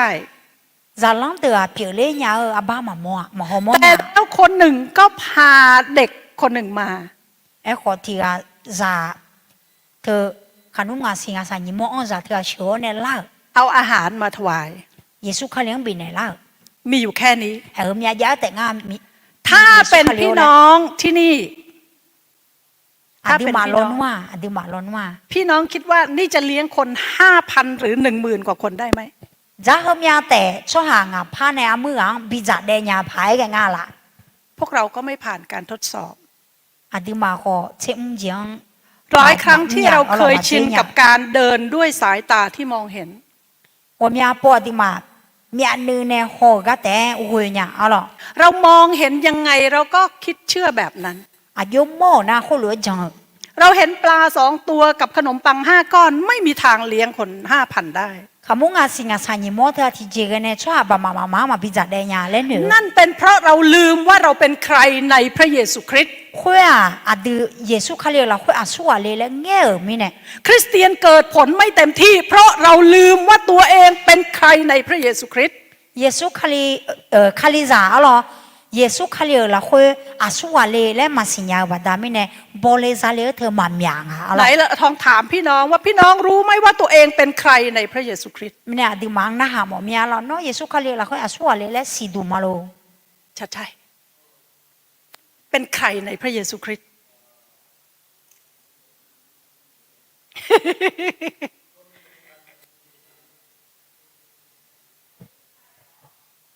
เป็นอวัยวะของพระเยซูค่ะ โอ้เขาเป็นอวัยวะของพระเยซูเป็นแขนเป็นขาของพระเยซู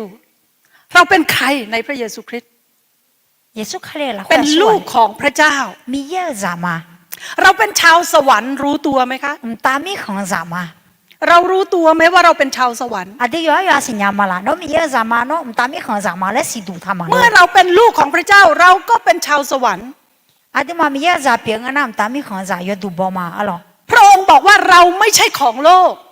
มีเยอะอดีมีชาวมังเลย แต่เราเป็นของพระเยซูคริสต์ ไอ้ขวาเดียเยซูคาเรียมาแล้ว ชื่อของเราจดไว้ในสวรรค์ อดีชมยาตามีของใหญ่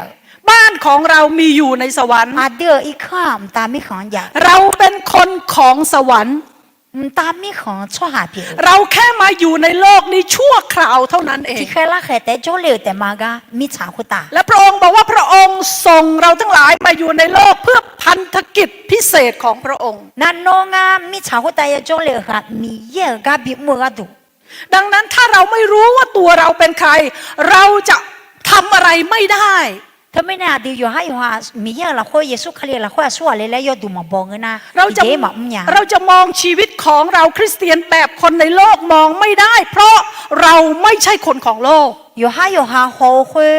มีเยอะแน่มีเยซูคาเรียละคนชั่วเลยแล้วยอดูมาบอกนะอยู่ให้อยู่หาหัวคุยมีเยอะมาจังเดือหัวเลยมาเบิกกา ดังนั้นสาวกก็สอบตกในเรื่องนี้ เธอไม่แน่ใจลังเดือจีนี่เอาละกาเชื่อมือผมไปมาหยาอย่ามาเพียงหยา เขาบอกทำไม่ได้หรอก มาเพียงเลยหยาเลยเอเบอร์ หลายครั้งเราก็พูดคำนั้นใช่ไหม อดีมาจีว่ามีอาปโลเมียไหม พระเจ้าใช้เราไปทำอันนี้เราบอกยากเกินไปทำไม่ได้หรอก มีเยอะน้องเขาเจ็บมัวนะโอ้มาจะหยาโบเล่เนี่ยอยู่เจ้า แล้วพระเจ้าก็ใช้เราไปทำอันนั้นแล้วเราก็บอกว่าทำไม่ได้หรอก พอเอี่ยวเขาเจ็บมัวแล้วนะให้มาจะหยาถูมีเยี่ยวแล้วดังนี้วันนี้ท้าทายพี่น้อง แต่ไม่แน่อีน่ะอดีมังคู่ชอมเมีย อย่าลืมว่าเราเป็นลูกของพระเจ้า อดีมีเยอะซาเลยแล้วทางไง อย่าลืมว่าเราเป็นชาวสวรรค์ อดีตามีของซาเลยแล้ว อย่าลืมว่าเราเป็นอันหนึ่งอันเดียวกันกับพระเยซูคริสต์ มีเยซูคาลีเนี่ยที่สิทธิสาเปียวมาแล้วทางไง อย่าลืมว่าพระองค์อยู่ในเราและเราอยู่ในพระองค์ เยซูคาลีอดีละคนจ่ออดีขอเยซูคาลีละคนจ่อมาแล้วทางไง อย่าลืมว่าเรามีฤทธิ์อำนาจฤทธานุภาพของพระเจ้าอยู่ในชีวิตของเรา มีเยอะเบาอดีมาละคน ยาลูมา อย่าลืมว่าคำพูดของเรามีสิทธิอำนาจและมีฤทธิ์เดชจากสวรรค์ อาเดือดอเหตาไม่ขอในเอวเบาอังแม่และเหนื่อยถา เมื่อพระเยซูทำทุกสิ่งได้ คนที่อยู่ในพระเยซูก็ทำทุกสิ่งได้เหมือนกัน เยซูคาลีโยเจนาลูอย่างเงินนะเยซูคาลีละคุยโยโยกานาลูโยเจนาลูอย่าแม่อะไร เราจะสอบผ่านถ้าหากเรามองปลา2 ตัวกับขนมปัง5 ก้อนเลี้ยงคน 10,000 คนได้ เชฟมือนาบาติเธออะไรเยซูคาลีอย่างเจียงอดีตเขาเปลี่ยนไงคำมุ่งอาศีงาสัญญมอเธอเนี่ยบิจาเขาเปลี่ยนเลยเนี่ยแม่แล้วดีมาฮอร์โมนอย่างเงินนะอดีมาเชฟเจเหเจเนี่ย ดัง แม่ นั้ อะไร นสาวกของพระองค์ก็สอบตกในครั้งแรก อาดังเบลเชฟเจเหจะลังเดมาพานะอะไร ในวันนั้นวันเดียวมีการสอบ2 ครั้ง พวกเงี้ยนังแต่เชฟเจนี่โปเปล่านี่เจเปล่า ครั้งแรกคือสอบที่นี่ เฮกาเฮมแบบเชฟมือนาบาติ ครั้งที่2สอบที่ไหนคะวันนั้นบนน้ำ เช ที่ ฟ ทะ มือ เล นี่เจที่เจนะเบอร์อีจูแล้วคุยตาช่างคุยงานเราอะไร พระคัมภีร์บอกว่าเขาพายเรือไปได้ประมาณ5-6 ถึง 6 กิโลเมตรแล้วเกิดพายุแรงกล้า เยบุลาคุยอะไรและโลจิโอเนี่ยกิโลกิโลเฮอีเจงนะจะเล่มาบอลาและโบทางแม่ โอ้เขากลัวมากเลย น่าจะลองเดกัวน่ากลัว เสียดายไม่ได้วิงวอนขอพระอาจารย์มาอยู่ในเรือกับเราด้วย เยซูคลีเขากังเล่าและแม่เนี่ยแม่โอ้แล้วกูเช้าแล้วกูจีเสีย เขาต้องพึ่งกำลังของตัวเอง แม่อยู่หางกูดีๆอ่ะ แต่พระคัมภีร์บอกว่า ไอ้ขอเยบุลาคุยโบทาง พระเยซูมาในการสอบครั้งที่2ของพวกเขา เชฟมือนี่เจที่เจละคุยเฮเยซูคลีเล่าอายุมาละคุยเล่า โอเคมาดูข้อนี้ข้อที่2 นี่เจที่เจอะไร อาจารย์แพนถ้าใกล้ถึงเวลายกมือให้ด้วยนะ เว จบ ลา เลยนี่เจที่เจอะไร เวลาพูดแล้วดูนาฬิกาไม่เป็น ชีวิตที่ไม่อธิษฐานก็ ปลา ปราชัยปราชัยมีความหมายว่าอะไรคะแพ้ ชีวิตที่ไม่อธิษฐานก็แพ้ลองพูดพร้อมกัน ชีวิตที่ไม่อธิษฐานก็แพ้ คือเรามาเช่าเดเซียมาหาเลญาและเอถางาอะไร อยากดูมือใครอยากแพ้บ้าง มาหาเลโมเดออะไรโมบอยาเจ นี่อาจยกมือได้นะ และอยู่เงจลงนัวละบาดีลาบอมอะไร เขาบอกมีเรื่องเล่าบอกว่า กากอติกอโลเอถางแม่ อาจารย์เทศนา สลาติยากลังแม่จงเอ เราเห็นคนหนึ่งนั่งหลับนานมากเลย เล็บตัวนื้อท้าเนี่ยแม่จงเอเราโฮโมทีอะนื้อท้าเนี่ย อาจารย์ก็หงุดหงิดใช่ไหม อยู่คาถา อาจารย์ก็หงุดหงิดใจ น่านึกมาละคนมาชาสลากันเหรอ อาจารย์ก็เลยทำยังไงจะปลุกไอ้คนนี้ให้ตื่น อายุจังเนี่ยเฮคุณหนึ่งพังอาเฮแหละ อาจารย์ก็เลยเทศนาว่า สลากกันเราต่อเล็บแม่ไหม พี่น้องครับ ไอ้ยันนี่เด้อ ใครอยากไปสวรรค์บ้างครับ แฮมตาไม่ข้าช่วยเลยหมอเนี่ย ไอ้คนที่ตื่นอยู่ยกมือพรึบ หนูรู้เดี๋ยวอะไรความบัดที่แม่เราอยู่เหนือโจ้เดี๋ยวเรา โอ้เขาก็คุยกันเนาะ นั่นแหละเงี้ย ไอ้คนที่หลับได้ยินเสียง ก็อยู่คาทางเอ้ยอาจจะสู้อะไรเหรอหนู มองซ้ายมองขวา แล้วอาชามาห้องไง อาจารย์ก็ต่อไปหัวข้อที่2 นี่ก็ที่ก้องสลากพระอีจ่าไงที่จ้อ ผมขอให้คนที่อยากไปนรกยกมือขึ้นครับ สิบุละไม้โมเดลบัดเดียวแล้วเองอ่ะไงปวด และไอ้คนที่หลับตื่นก็ยกมือ รู้ไงฮอหนูล่าเบอร์มันเบอร์อะไรบัดดิ้งอ่ะนะ นี่คือการไม่ตั้งใจฟังเนาะ เฮ้ยยมเมื่อมันน่าหาจงไอ้เปียกหรอ ดังนั้นเราไม่อยากแพ้ใช่ไหม ไม่น่าที่มาหาเล่หมอมันเงี้ยละ ดูอย่างพระเยซู เยซูเขาเลี้ยงจอเกิดข้า พระเยซูรักษาโรคทั้งวันเลย เยซูเขาเลี้ยงกานี่อ๋อนักกอลาซาเนเทโดโลคุยมีเยอะกับมืออร่อย และพระองค์ก็สอนพระวจนะของพระเจ้า เย่บอกเย่ดอจีพันแม่สิ ทั้งวันไม่ได้กินไม่ได้พักเลย น้องกานี่มายาจามายาหนาอ๋อ คนเป็นหมื่นที่อยู่กับพระองค์ พระองค์ก็เหนื่อย เมื่อเนี่ยอายุเนี่ยโจลูคุย พระองค์รอส่งประชาชนกลับบ้านหลังจากเลี้ยงเขาด้วยเลี้ยงอาหารเขา บิจาบิโตเดกาเงินน่ะโอ้ยจีก็เกินเยซูเขาเลี้ยงดอ แล้วก็ให้สาวกเก็บขนมปังเศษขนมปังที่เหลือ เจล่าจะโตคุยจะลังเดินในพระบิยุหัว เขาเก็บได้กี่กระบุงคะ อามีอันนี้ สลามาแอนบอก12 กระบุง เช่นหยี เต็ม อร่อย เลย เขาผูเช่นหยีผูแล้วไอ้ถามแม่อร่อยยี่บุละคุย ถ้าเราเป็นพระเยซู อดีเยซูคาลิเปียกล้นว่า เราเหนื่อยระดับไหนคะ อันนั้นนี่ก็ดื้อๆพังอ่ะ เหนื่อยมากเลยเนาะแต่พระเยซูคริสต์ ไอ้ขอเยซูคาเลีย ส่งประชาชนแล้วส่งสาวกลงเรือไป 而且我二拉头阿姆啊，佢一看比我一见个那，咋啷得因为狼怕蛇蛋呢是？ แล้วพระองค์ทำอะไรคะ 耶稣卡利亚就怕这样咋个呢呐？ พระองค์ทำอะไร 阿就这样， พระองค์อธิษฐาน 跟人笑咩阿拉？ อยู่ลำพังคนเดียวบนภูเขาเพื่ออธิษฐาน 有哈提个在做呢，跟人笑咩？ โอ้นี่เป็นแบบอย่างที่ดีมากๆจริ 个 ง 做的嘛做个爬个解表咩阿拉？ ๆเราไม่น่าถึงไม่ต้องสงสัยเลยว่าทำไมพระเยซูทำงานตลอดทั้งวันแล้ว พระองค์ยังมีกำลังอธิษฐานอีก 上来爬嘛呀阿拉和耶稣卡利能干呢，笑嘛呀那呢，会好呢。 ถ้าเป็นเราทำงานขนาดนั้นเราอธิษฐานไหม 阿丢个他那太郎个，跟人笑阿样波多伢爬个咩啦？ เราจะพูดยังไงกับพระเจ้าหลังจากเราเหนื่อยขนาดนั้น เฮ้ยนานี่ก็对老能干呢，对老มีเยอะเนี่ยอายุอายุสมเนี่ยยุ่งไงชอนุ โอ้ยพระองค์เหนื่อยมากเลยวันนี้ มีเยอะว่า对เลยอ่ะแล้วไงชอเลยล่ะ อธิษฐานไม่ไหวหรอก กำลังเช้ามาเบลเลยเนี่ยแล้วไงเลยล่ะ เอาไว้พรุ่งนี้ค่อยอธิษฐาน นี่ชอนั่งแต่กำลังเช้ามาเดเลยล่ะ นี่คือเรา เฮ้ยอ่ะเดืออ่ะบ้า ดังนั้นไม่ต้องสงสัยทำไมเราใช้ชีวิตแบบคนที่แพ้ อาจจะไม่น่าที่มากันเลยยังไงนะเฮ้ยรวยเปียวไม่แน่แม่ เพราะถ้าเราไม่ติดสนิทอยู่กับพระเจ้าและพระเจ้าไม่ติดสนิทอยู่กับเราเราจะทำอะไรไม่ได้ มีเยอะเนี่ยมาจุดจ่าเท้ามีเยอะละค่อยอาจจะมาจ่อเงินนะที่เจ๊หมองเจียเนี่ยอ๋อหรอ ถ้ามารหลอกไม่ให้คุณอธิษฐานได้ มันจะหลอกคุณไปเรื่อยๆเลย แม่สดาน้องกำลังมาชานี่เจ๊หรอชื่อต่อเงาเงินนะอยู่มาจังเลยอยู่ชื่อต่อเงาชื่อจ่าเลยแม่อ๋อหรอ โทรศัพท์มือถือนี่ต้องชาร์จแบตเตอรี่ตลอด นากาเฮแบตอยู่จนน่าลุยชันไม่รออ๋อหรอ ถ้าใช้ไปเรื่อยๆแบตเตอรี่มันก็จะหมด และซุ่มอีน่าเบอร์มีจ่าโคจีไม่รอมีจ่าเจีย ชีวิตเราเหมือนกัน ดิมาของเงินแม่อ๋อหรอ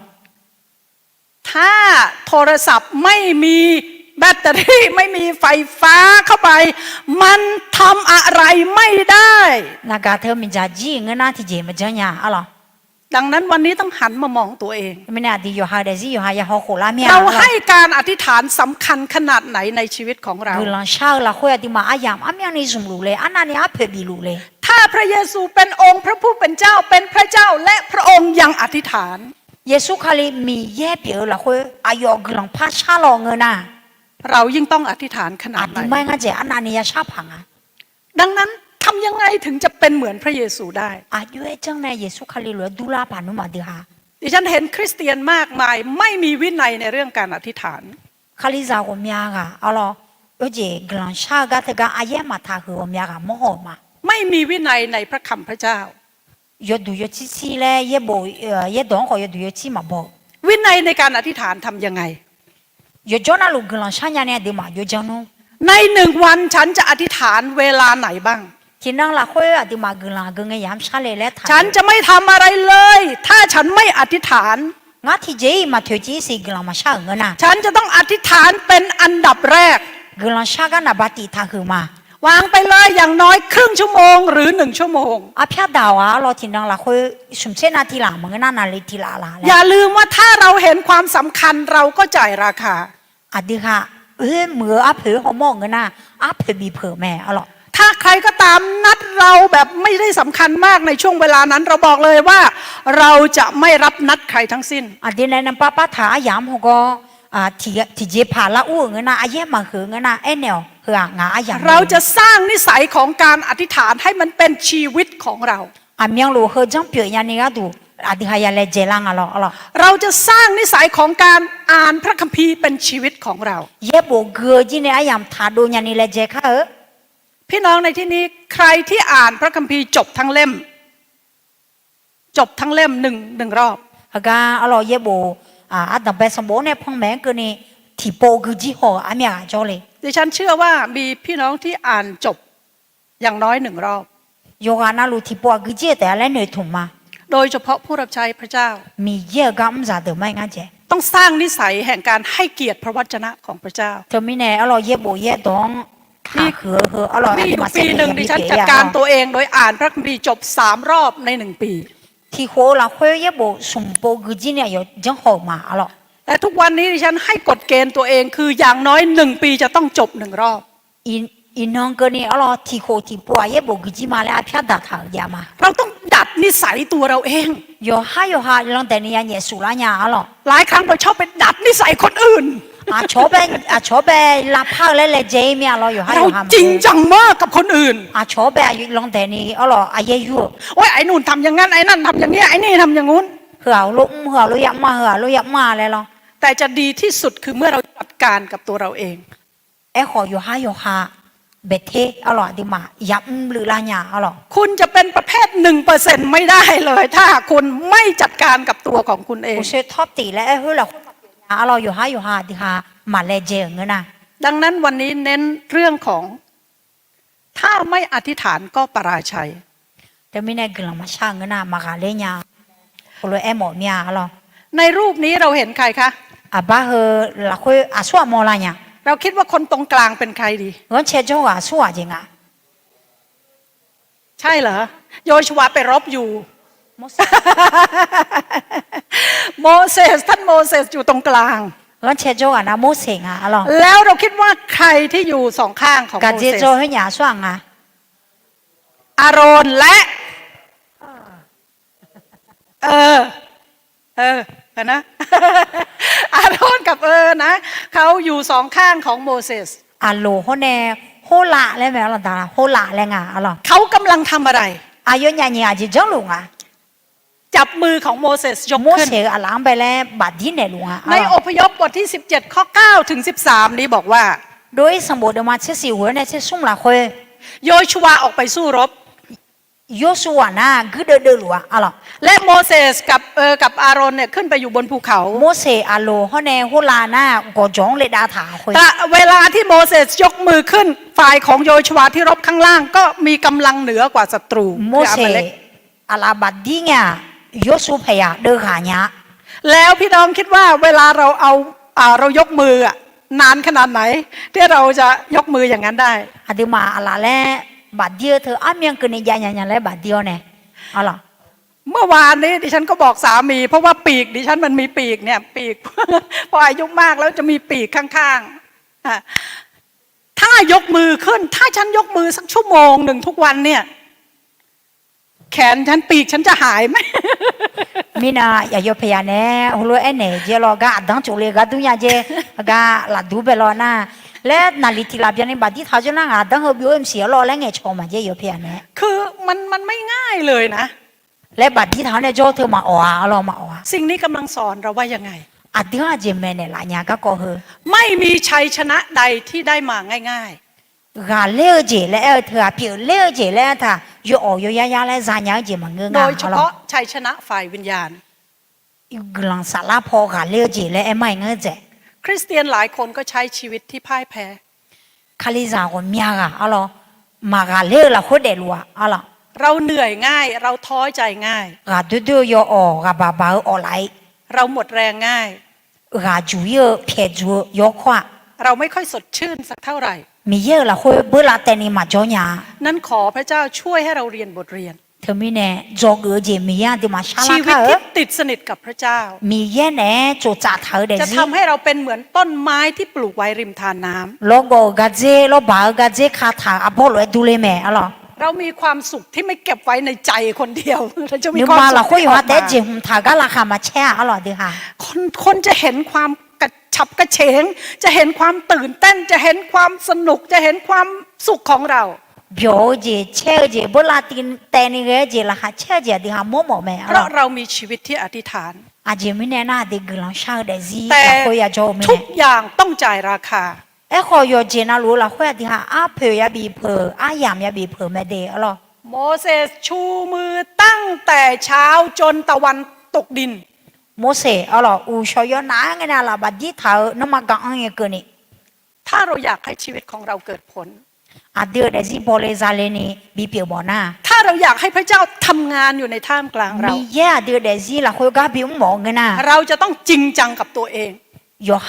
ลังแต่ในยันเยซูเล่าจุดใจย้ำเล่าแม่อะหรอ อย่าเป็นคริสเตียนเรื่อยๆแล้วเหยาะแยะเช้าชามเย็นชาม อายอนอยอเจน่ากมาและฮูลูเอคาลิซาทับเยอะหรอ เราเป็นชาวสวรรค์ อาเดียมีเยอะซะเลย ใช้ชีวิตให้เหมาะสมกับเป็นชาวสวรรค์ เทมิเนตามีของซาเลย และใช้สิทธิอำนาจของชาวสวรรค์ มีเยอะในเบียวตามีของในเบาคุยอธิมาจุนเผือข้า แต่สิ่งเหล่านี้มาได้โดยการติดสนิทกับพระเจ้า เฮอเปียล้านเนี่ยอธิมามีเยอะในยาจุดใจแม่อะหรอ อ่ะกลับมา พระโอลามาเดอะหรออย่างนี้เด้อ มาถึงบทเรียนที่สาม สมเจติเจอธิมาอีข้าจอกสมเจติเจ มีเวลาของพระเยซู เยซูคาเลียอายาม พระคัมภีร์บอกว่าประมาณยามสามเศษพระเยซูเสด็จบนน้ำ เฮกาอะลอนาลิซุมลาและเอถาเองาอะลอเยซูคาลีอีจูโฮตาชัง มาหาเหล่าสาวกพระองค์ เจซาลังเดจกาพระองค์มาทำไมคะ อาเจจังเลยอะเยซูคาลีซาลังเด พระองค์เดินบนทะเลมาทำไม อาเจจังเลยอะอีจูโฮตาชังชังซาลังเด พระองค์เดินบนทะเลมาเพื่อจะช่วยเรา เยซูคาลีอีจูโฮตาชังชังฮวาซาลังเดชอบาเลและอดิงชอบาเลและเราต้องอธิษฐานขอพระเจ้าให้เราเห็นสิ่งที่พระองค์อยากจะทำในชีวิตของเรา อธิมากลังช่างเงมีโยน้องเอาเดซิลาคุยบีเปียลาโมเจบีโมเนลาและยาช่างอ่ะ ดิฉันเตรียมพระคัมภีร์ตอนหนึ่ง งาเยบทีเดียแหลมมือมา พูดถึงว่าพระเยซูบอกจนบัดนี้ท่านยังไม่ได้ขอ อินุมกนีโนมาชาสีและเอถาเฮดอง เชื่อไหมหลายครั้งเราขอเพื่อเวลาเราอยู่อย่างเงี้ยเราอธิษฐานเผื่อคนน้ำท่วมเราอธิษฐานเผื่อนู่นเราอธิษฐานเผื่อนี่เราอธิษฐานเผื่อนั่น อามีอธิมาอมีอาเจียง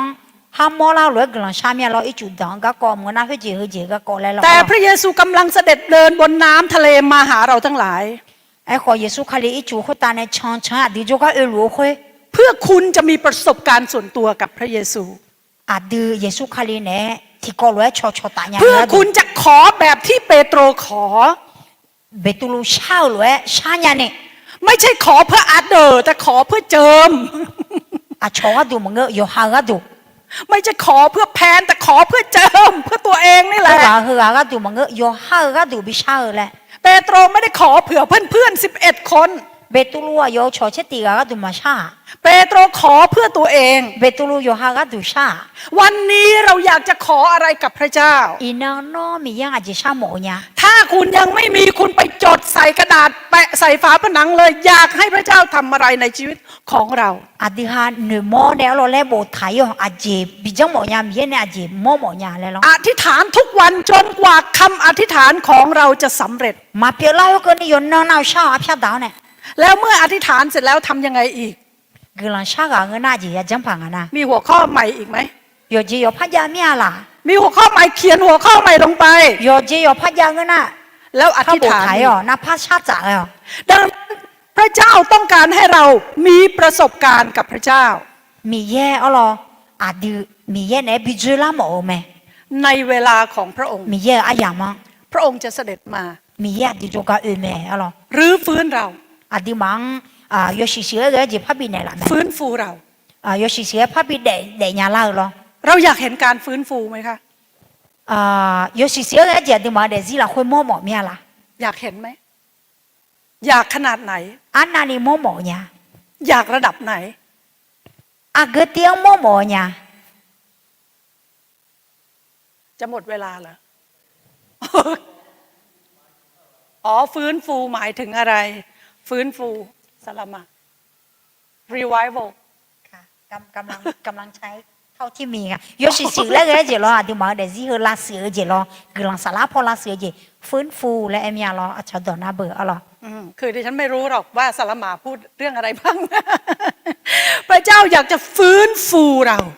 อาติมาเดซิลาคุยหรอบิดเดชิโมรออย่างนี้เดี๋ยวเราบิดเดชิโม แต่เรา คุยเดรู้คุยบิดเดชิโม เราอยากให้พระเจ้าฟื้นฟูระดับไหน มีแย่อาติมาละคุยหรออาเกเจบิลาชิโมเนี่ยบิลาเดซิลาโมเนี่ยอ๋อ ถ้าบอกว่าวันนี้ดิฉันจะแจกเงินคนละ 10,000 บาทเอาเท่ารัฐบาล 10,000 บาทพี่น้องทำยังไงท่าทางตื่นเต้นไหม อินะที่อายุอานะล้วนที่อาทิมุบีมานะที่มาอยู่อย่างนี้มาละ ดิฉันเชื่อว่าเราจะไม่นั่งนิ่งๆแบบนี้ไม่มีทาง ก็ชาสุนี่มาเนื้อผ่าแล้วเนื้อเมียอ๋อ อันนี้หลายครั้งเราให้ราคากับสิ่งที่เราจะใช้และหมดไปมากกว่าสิ่งฝ่ายวิญญาณ อาดีอากเจงอายะทาหือนาค่อยเดือดูหนึ่งหอก็อีหนึ่งมาหอก็ยาแม่อะไร พระเจ้าจะฟื้นฟูเรา มีแย่เดืองบิดเดชิละแม่ ขอฟังเสียงอาเมนหน่อยนะคะ อาเมเลเซ อาเมนพระเจ้าจะฟื้นฟูเรา มีแย่เดืองบิดเดชิละแม่อะไร พระเจ้าจะฟื้นฟูเรา โยซีเจเดียละค่อยบิเปียละแม่ ใครเริ่มใจเต้นตุบตุบตุบตุบยัง นี่มาชิตันทางละเมียละ เราไม่ได้พูดเล่น ไอ้นี่เอามาเงยเดอะไร ๆเราจริงจังกับทุกคำพูดของเราพระเจ้าจะฟื้นฟูเรา มีแย่โยซีเจเดียละค่อยบิโมละแม่ และเราจะเป็นคนนั้นที่บอกว่าพระองค์ขอข้าพระองค์เดินบนน้ำไปกับพระ เรา อง ไม่ ค์ แน่อาดีขอทีกาเบตุลูเวมีเย้างางอีจูเขาตาบิชานเลยล่ะและเอกาเปียกค่ะ ในบทเรียนที่ 4 จะมีคำภาษาอังกฤษ ก็ที่ก็อะไร คำเนี้ยดิฉันชอบมาก ฮากาพาลาโดกาโยยาเลญาอะไร อ่านว่า walk the talk walk the talk แลเจอะไร walk the talk เดินในสิ่งที่ตัวเองพูด โยฮักเงยรวยเชอ เราจะไม่ only talk คือพูดอย่างเดียว เงยแต่เงยมาเงยอะไร เราหลายครั้งเลยเราชอบมากที่จะ only talk คือพูดอย่างเดียว ผมอยากปงเงยแต่ที่มาเงยญาอะไร แต่เราไม่ทำ ไอ้ของมาเมื่อ เราบอกว่าเราอยากเห็นการฟื้นฟู อาที่มาโยเสียเจมุมมมีมีเยอะละคุย แต่เราตื่นสายประจำ ไอ้ขอโยจอนะลูก ตื่นมาเข้าครัว ทุลาเงินน่ะหัวโยเจนซอ จับมือถือ นากาไบซอ Facebook เฟซบุ๊กก็ถือซอคือซอ แล้วก็ติดกันเป็นชั่วโมง อ่าสิละงานนาลีอะไรมีอะไรเจเถอะ ถ้าเราอยาก walk the talk อ่า เด้อพูด เงยรวยบอกกันนะ เราจะต้องจัดการ อาที่มาเฮเดียบิเจจิงอ่ะอะไร กับนิสัยของเรา อามีมีรวยกันนิสัยเฮลอะไรอยู่ฮะเดจิเดก็คุยบิเจยังอ่ะ ทุกอย่างที่เราขอต่อพระเจ้า โยเจนะรวดีมียังข้าเช่าเจ เราจะลุกขึ้นมารับผิดชอบ อาที่มาทุเลาในฮะเกอข้าเราจะจริงจังกับทุกคำพูด พามาดีอาที่มาอาเยยุหือละข้าอะไร เราจะเป็นครูสอนที่จริงจังกับคำพูดของเรา มือเมลาเปียข้า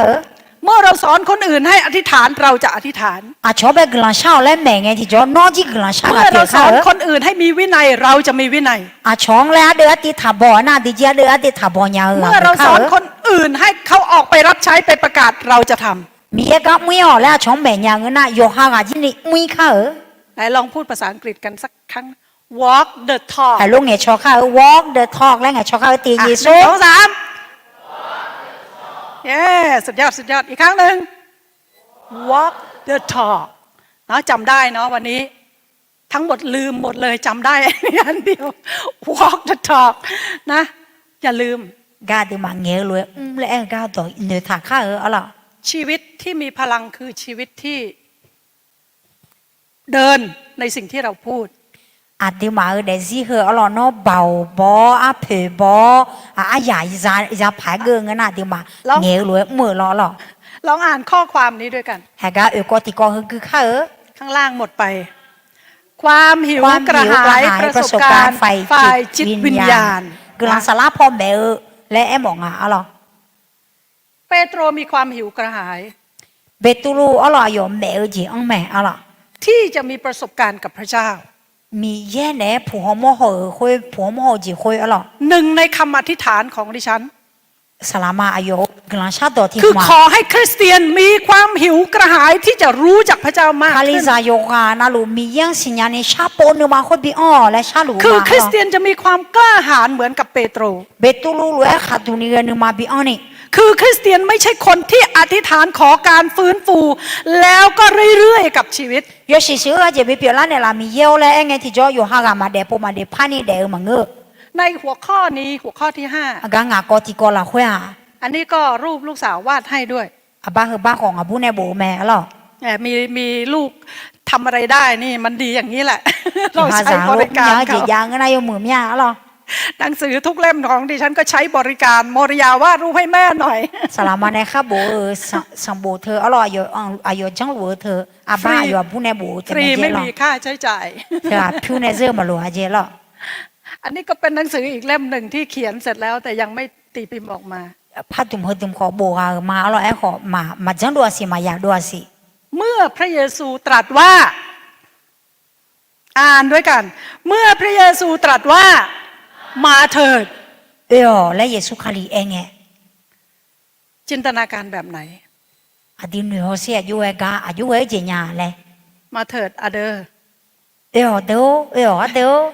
มาลุกขึ้นตามเรามา ทูเนี่ยงานมันน่าช่างแถว เรามีแผนงานอัศจรรย์ในชีวิตของ จั เจ้า งเลยพาเจโนเดซิเราค่อยไปมอมา ไม่ว่าอดีตเจ้าจะเป็นอะไรก็ตาม 这两个喏有别呀花精诶， มาเถิดมาดูอนาคตของเจ้าที่เราจะทำในชีวิตของ 我 เจ้า 喏嘛来讲好了， และนี่คือการเชิญชวนที่พระวิญญาณบริสุทธิ์เชิญชวนพวกเราทุกคน 呵啊，有小沙拉的忙苦笑龙啊，了， มาเถิดปรารถนาลุกขึ้นมา 把他拿เรามีแผนงานที่ดีที่สุดสำหรับเจ้า 老个都没得这两头嘛， เรามีอนาคตที่ยิ่งใหญ่สำหรับเจ้า 和这我们这老个都两头嘛， พี่น้องดิฉันตื่นเต้นกับซาลาโลของเรา 啊，这沙拉老个都拉下前面啊，了， ดิฉันก็ตกใจเล็กน้อยเวลาเห็นรูปตอนเด็กของซาลาโลนะคะ 沙拉老有啥个了，有时间真个红包个儿子上来面， ใครจะไปรู้อนาคตที่พระเจ้าจะทำในชีวิตของคนคนหนึ่งได้ 抓提个的是拉会还有，没胡跑呀，这胡萝卜啦，买俩耍女的呀。 บางคนอาจจะมองแล้วเฉย ทีกันน่ะฮอร์โมนเนี่ยสัดส่วนนี้ขอแค่พาจิมันหรือพะ ๆดิฉันมองแล้วตื่นเต้นมาก ไอ้ความสลามาก็ดูน่าราคาแช่เลยเนี่ย เราซาบซึ้งถึงพระคุณ น่ามีเยอะกลางจีกลางแต่ โอ้ เด็ก พ ใช่ ระ ไหม เจ้าสามารถทำสิ่งอัศจรรย์ยิ่งใหญ่ในชีวิตของคนคนหนึ่งมาก ส่ง มาย เล่ จริง พาเอ๋จีช่วยหาทีกันแล้วค่อยบีบเล่าถ้าจะต้องมาส่งเล่พาเอ๋ ๆพระองค์จะนำเราไปในที่ที่เราเองจะอัศจรรย์ใจอย่างไม่รู้จะบรรยายยัง มี ไง แย่อดีตอ๋ออดีตหาเอ๋แล้วค่อยบีบเล่าจีค่อยอุ้ยส่งเล่พางานเลยเอ๊ะก็เกินนี่เชื่อเกินนี่ละแม่ พระองค์จะนำเราเดินไปในอนาคตของเราและพระองค์จะทำให้เราเห็นอนาคตของเรา แม่หูพอยาวจีมีแย่เดี๋ยวเชื่อในเชื่อเกินนี่ละแม่อ๋อ จนเมื่อเราหันกลับไปมองเวลาที่ผ่านมา เจอหลังเงี้ยจีที่หัวหัวเงี้ยที่จ่อ มองไม่ออกเลย มันไม่รู้ชัว นี่คือชีวิตของดิฉันด้วย เดซี่คือกาเปียล่าหายสลามาเดซี่ของเงือมาหรอ รูปถ่ายตอนเด็กของดิฉันแย่กว่าของซาลาโล โยสังเงเนอดับบัวบ้าขวาสลาโลนามาเชอหรอมาหอมเมือหรอ หน้าหิวโหยอดอยาก ชัว ขี้เหร่มากจริง แล้วหรอมายาจะได้รวยหรอ ๆ ขาของดิฉันน่ะคนเขาเรียกให้ฉายาภาษาเขมรเขาว่าเจิงเหมือนโดยดังเวจคือหมายถึงว่าขาน่ะมันเล็กมันเหมือนไอ้ที่ด้ามตะหลิวอะด้ามตะหลิวอะเขาเรียกแบบนั้น พอเชฟชัวดักขอดาราคนรวยหรอคือรอคือลูกคุณเนี่ยล่ะเจ๊อยู่คือแบบ อดอยากยากจนโอ้เหมือนมนุษย์ล่องหนเลยตอนเด็ก เดอชัวอีชาอีโกแล้วหัวลูกหรอ ๆเดินไปกรุงเทพไม่มีใครเขาสนใจ เพราะว่ามันแต่งตัวก็รู้ว่ามันไม่มีอะไรเลย กรุงเทพเหมือไปช่างอย่างเงี้ยคนเนี่ยที่ไงมาฮอชอล่าหรอที่เจมายังแล้วหอมอจิถามไม่แน่หรอชอ แล้วดิฉันก็ไม่ได้ทำอะไรกับตัวเอง ไอ้ขออยู่ให้อยู่ที่เจมาจัง แค่รักพระเยซู เยซูเขาเลี้ยงกาวแต่มา แค่รักพระองค์สุดหัวใจ นึกมาตัวตอลูเยซูเขาเลี้ยงกาวแต่ แค่ มา อยู่เพื่อพระเยซูทั้งหมดที่มี เยซูเขาเลี้ยงก็ดูเดอเฮแต่มา ความรักมันทำให้เราไม่อยู่เฉยๆเราพัฒนาตัวของเราเอง กาวเจอดีอยู่หาสักส่วนนี้มาจอ และ นี่ ดูสิพระเยซูทำอะไรกับชีวิตของคนคนหนึ่ง อยู่หาเดซิมือละนี่บีลามีอาเธอไม่แน่มีแย่อาเจมาแล้วม คุณ ลา รู้ไหมว่าพระเยซูกำลังจะทำสิ่งยิ่งใหญ่ในชีวิตของคุณด้วย เธอไม่แน่อาเธอเดซิละคุยจีนี่จังเล็บพาเจมีกะมุลูแม่อะไร ทำไมจึงจะพอใจนั่งอยู่กับที่เก้าอี้ตัวเดิม เธอไม่แน่ซาสวยจกันนึกขันถับพาชีอะไร ลุกขึ้นมา ชดทุลาค่ะและบอกพระเจ้า มียังไอแนว ลูกขอเดินบนน้ำไปกับพระองค์ เบตุลูเลยอีจัวคุยตามเยอะหน่อยนะช่างมา สลามาแอนขอเก้าอี้2 ตัวขอเก้าอี้มา2 ตัว จะจบละเหลืออีกข้อเดียว เก้าอี้อยู่2 ตัวสลามาแอนจะเป็นดาราของเราวันนี้ สลามาแอนเอาหรอ เพราะเขาสวย สลามาแอนนั่งอยู่ที่เก้าอี้ของสลามาแอนมาก่อน สลามาแอนเอาหรออยู่นึกตัวอยู่นึกรู้ไหมยุ้ม นี่คือเก้าอี้ที่พระเยซูเตรียมไว้สำหรับซาลามา เฮือเยซูคาลีเนี่ยแหละเนี่ยเรานึ ส ก ม ดู มติว่าตอนนี้ซาลามายังไม่มองไม่เห็นเก้าอี้ตัวนี้ สลามาแอนเอาล่ะนึกดูมามองอ่ะสิ แต่พระเยซูรู้ว่าพระองค์เตรียมอะไรไว้ในอนาคตให้กับซาลามา เอ้ขอเยซูคาลีอ่ะสลามาแอนเอาตัวอาเจลมทะเลและสิญญาลู พระองค์บอกว่า เยซูคาลีลูกเอ๋ย งาบัว จงลุกขึ้นจากเก้าอี้ของเจ้า หนอนึกดูเนี่ยทั่ว แล้วย้ายจากเก้าอี้ของเจ้ามานั่งเก้าอี้ที่เราเตรียมไว้ งานในแหลมทากันนึกแล้ว และซาลามาแอนได้อยู่ในอนาคตแห่งการจัดเตรียม มีเย็นในแหลมทากัน แต่ถ้าซาลามาแอนพูดว่า ขอสลามาแอนมีเยอะรู้ไงสลามาแอนขอ เฮ้ยเก้าอี้นี้มันมั่นคงดี งานนึกรู้ว่าสิดังเมีย หลายปีหลาย10 ปีลูกก็นั่งอยู่แต่เก้าอี้ตัวนี้ เดี๋ยวเลยนั่นนึกรู้ว่ามีเพียงมาลอกันนึกรู้ ลูกขออยู่ตัวนี้ต่อไปแล้วกัน แต่จอมางามพารามาและหลายครั้งเราก็พอใจกับการนั่งเก้าอี้ตัวเดิมของเรา 我们不啊，最近呢有哈较多，有哈别人呢很细些叫咩？ พระองค์บอกเรียกให้เราลุกเราก็ยังนั่งอยู่เหมือนเดิม 你也拖那点呢他叫咩？ เรากลัวอะไรก็ไม่รู้อนาคตที่เรามองไม่เห็น 啊，讲古我们是，好了，啊讲古古叫我们是， วันนี้ท้าทายพี่น้อง 他们呢也能苦笑么咩 พ？ระเยซูเรียกเราทุกคนมาเถิด 耶稣看里啊的嘛有话那路，来苦路。 ให้คุณแต่ละคนมีประสบการณ์ส่วนตัวของคุณกับพระเจ้า มีเย็นเนี่ยชอตาเจชาโปล่าอยู่ ไม่ใช่ประสบการณ์คนอื่นแต่ของตัวคุณเอง อ่ะชอดูมันก็อยู่ห้าก็ดู คุณอยากได้ไหม เราจะหมอเมียละ ขอบคุณค่ะ กลางมาหรอ เราเห็นสลาโลของเรา อ่ะดีสลาโลอ่ะดีโมลูมาหรอ เราเห็นว่าพระเจ้าทำอะไรในชีวิตของ มี คนห เย่ นึ่งค ส น ลาโลเดซิลาคุยจิมลูงาแล้วดีโมลาเมีย ดิฉันอาจจะเล็กหน่อย สลามาก็ดูน่าจิแต่พะ แต่พระเจ้าทำสิ่งยิ่งใหญ่มาก ขอมีเย่我们我เลยนี่คือจีร้อง我们นี่มีอะไรจังไหนล่ะ ตอนแรกที่ดิฉันเขียนหนังสือ เล่มแรกที่เขียนหนังสือ สังบัวดังไปโบกไง คนบอกว่าขายไม่ได้ มังโดญาและแต่แม่อร่อยสัวขอ คุณไม่มีชื่อเสียง โนเชเทมาโดเบอร์ และชื่อคุณก็ไม่น่าจะดังด้วย โนชมยังจีนี่อาเทดูลาผายมาแรงอ่ะ คนอะไรชื่อเจิม เจิมและคู่ชหาสัวจลา มันสั้น โยยุ่มๆแล้ว ๆ มันบ้านนอกมาก บาดังตาดังโกชมยัง สมัยนี้ไม่มีใครเขาเอาเลยชื่อเนี่ย ยุ่มสักขาที่ไรมาเกือเธอ ขายไม่ได้ มังโดญา ฉันเศร้ามากเลย เฮโลยากางแงจีนุชามีอะไร ให้เพื่อนที่อยู่เมืองไทยไปถาม ถ่ายมีของโจชอเดินในบิน่าหายมา เขาไปร้านนู้นร้านนี้ร้านนั้นไปเซอร์เวย์ก่อนว่าไปดูก่อนว่าจะพอทำได้ไหม และสังบูพัดดุมจีรอสิดาและยังอ่ะคอยบิน่าหายมาอายุจังพังอา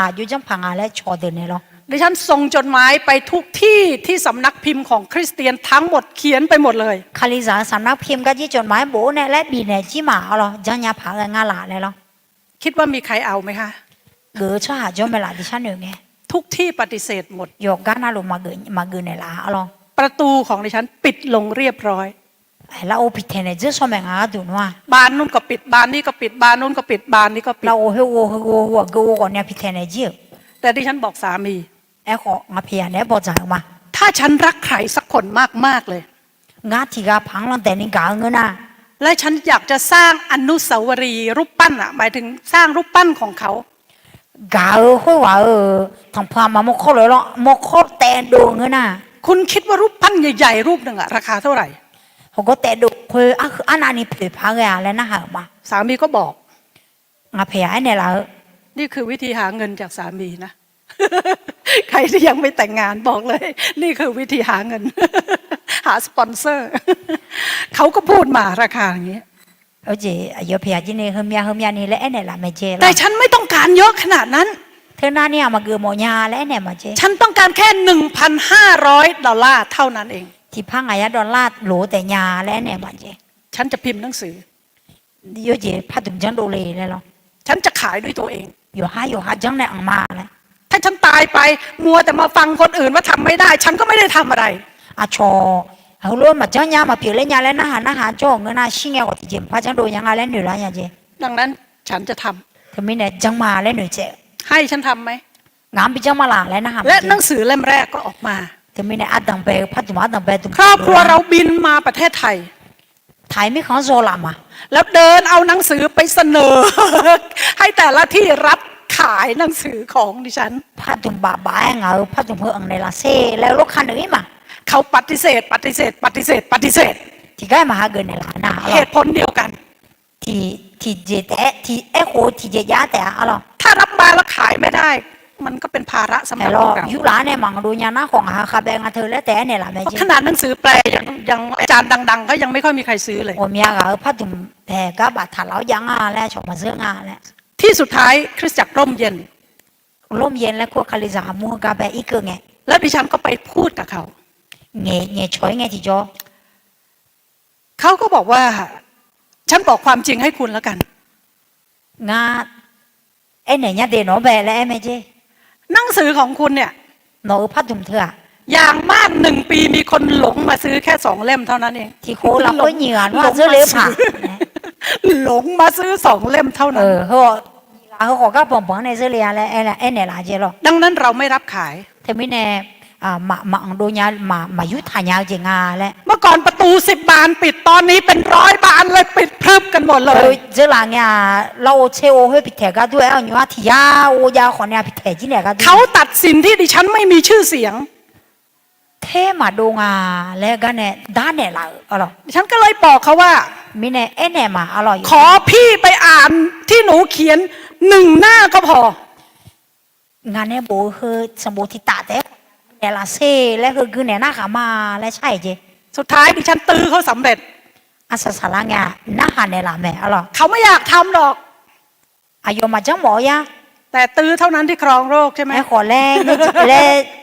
แง่นะแง่ชอเนี่ยเราเช้าเนี่ยเราทางเช้า เขา เนี่ย เดินเอาหนังสือเข้าไปในห้องลึกลับอยู่คนเดียวก็ไม่ได้อ่านให้ฟังนะก็ไปอ่านคนเดียว น่าอายุพัดตุงพยัวเนี่ยอายุแต่เลี้ยวเนี่ยคือเลี้ยวแม่อะไร แล้วสักพักหนึ่งเขาก็เดินกลับมา ที่แขนหน้าดูเลยแม่ แล้วเขาก็ทำหน้าตาตื่นเหมือนเจออะไรสักอย่างหนึ่ง นั่นแหละที่เจ็บผามยังโม่เลยรวยจังเลยดูแม่ เขาพูดแบบตื่นเต้นมากเลย ราคาแช่ไงโชล่าแม่ล่ะ คือนี่คุณเขียนเองเหรอ เฮ้ยหนูเนี่ยโบมาล่ะแล้วนะ ทั้งหมดนี่คุณเขียนเองเหรอ ดอกตอลูหนูเนี่ยโบมาล่ะ เราก็บอกใช่ เงือมาแล้วเนี่ยมา เฮ้ยคุณเขียนแบบนี้ได้ยังไงอะ เนาะยุโบเนี่ยเลยเขารวย ทำไมคุณมีถ้อยคำที่มันอัศจรรย์ขนาดนี้อะ สังเล็บพักตัวหัวก็กันเนี่ยไหลเลย โอ้ฉันอ่านแล้วฉันชอบมากเลย ราคาแช่แล้วเมียแห่งอันเนี่ยคือเฮ้ย แต่รู้ไหมทั้งที่ฉันขายหนังสือมาไม่เคยขายหนังสือทำนองนี้มาก่อนเลย งาพัดตุ่มหัวเมียนี่อังลาเฮ้ยรวยหนูพัดตุ่มรวยตุ้มอังหัวสีแหละ เรื่องนี้ยาวมากใช่ไหม ก็เฮ้ยมันก็ตุญาหรอ ทุกคนสนใจฟังไงก็เลยยาวหน่อย ดูมานะหาไม่แน่มันก็ตุญา เขา หร รั อบ ขายให้50 เล่ม งาเช็ดตุ่มอังมาและไอ้เนี่ยเราแม่หรอ เขาไม่จ่ายเงินให้ สตาร์มาบีเนี่ยสิเลย เพื่อความปลอดภัย จีรอเอาหรอเบ็ดเทปบีเนี่ยน่านี่ ถ้าเขาขายได้เขาค่อยแบ่งเปอร์เซ็นต์ให้ เอาหรอไอ้ของอังซาเงินเปอร์เซ็นต์บีงาเอาหรอ ดิฉันกลับไปอเมริกา นะอเมริกาโมโอ้ยมา นั่งอยู่หน้าคอมพิวเตอร์ คอมพิวเตอร์ไม่ซีนื้อในจงไง พระองค์เจ้าขา มีเยโอ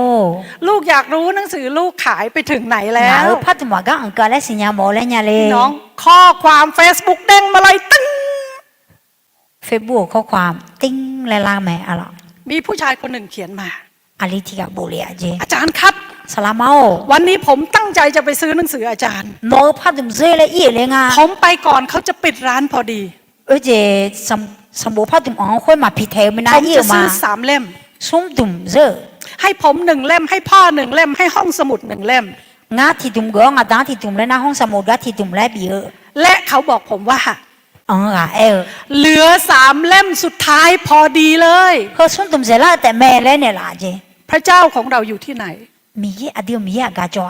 ที่เราไม่เห็นเพราะเราไม่เชื่อ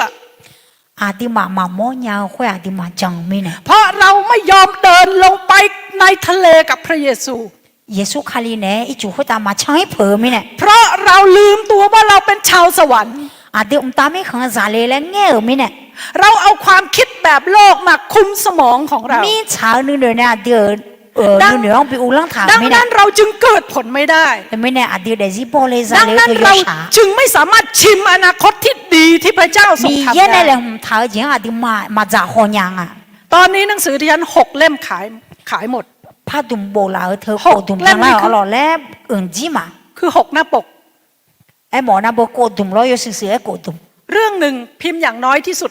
1,500 เล่ม ที่ดุมจังโดเธอโบดูไงที่พังหายาดุมไอ้กะยาจังโดไม่ยาดูไหม ขายหมดเร็ว ต่อ มาก ต่อลูจีสอ หมดเร็วจนต้องเอาของตัวเองที่อยากจะเก็บอะเอาไปขายให้ 有 เขา 可 ด้ว 可 ย 买昂金的，然后呢，有下金他妈来多去拍呀，把多拍呀，昂呀是，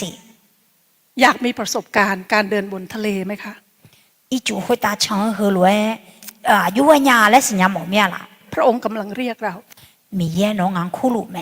อย่าไปมองว่าโอ้ยฉันไม่มีความรู้โอ้ยฉันทำไม่ได้ฉันนู่นฉันนี่ฉันนั่น 俺提起嘛真伢来后来嘛好你咯，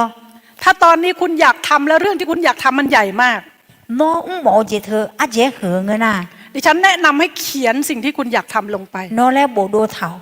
อย่าฝันเล็ก 来呀，嘛女呢咯，姐带嘛啥女呢， ๆ ฝันใหญ่ 有和来女卡儿， ๆ เรามีโอกาสในโลกแป๊บเดียว 阿弟嘛咪早会打，提开那开呀得得， ฝันให้ใหญ่เพื่อพระเจ้า 有和见女，米耶个都有和见女，阿偏 เขียน 打， ความฝันของเราลงไป 阿弟那女头就会不。 จะกี่ข้อก็ได้เขียน 阿 ลงไป 面就已经无头，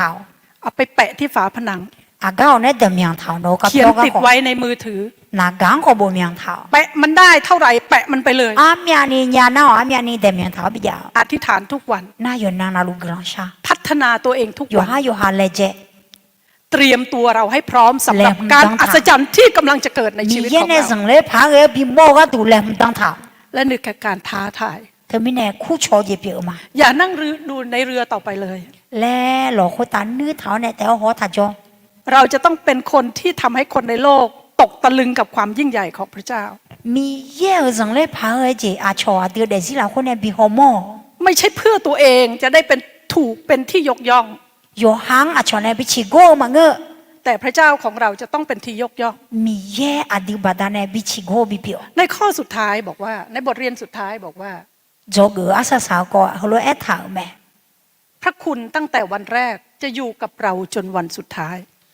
อาตังเบนน้องเนี่ยอาสาสาน้องก็เนี่ยมีแย่กลังยจ้าติเนี่ยยาลูแม่ ฟิลิปปีบทที่1ข้อ6บอกว่า ฟิลิปปีเดมาติเดซาโกละคุย พระเจ้าผู้เริ่มต้นการดีในชีวิตของเรา ยมือเจมีแย่ตังเบทาระ จะทำให้สำเร็จ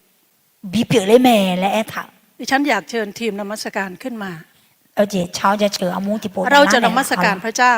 ด้วยเพลง เช้าจะเฉอมา ซ่อนข้าไว้อีกครั้งหนึ่ง โนอัดดังแน่และมียังเช้าจะเฉอมา ฉันอยากเชิญพี่น้องให้ยืนขึ้น ดิมาจีนี่ก็อยู่ๆเนี่ยมียังจะเฉอก็เหรอ และอยากให้เรา มองไปที่พระเจ้าของเรา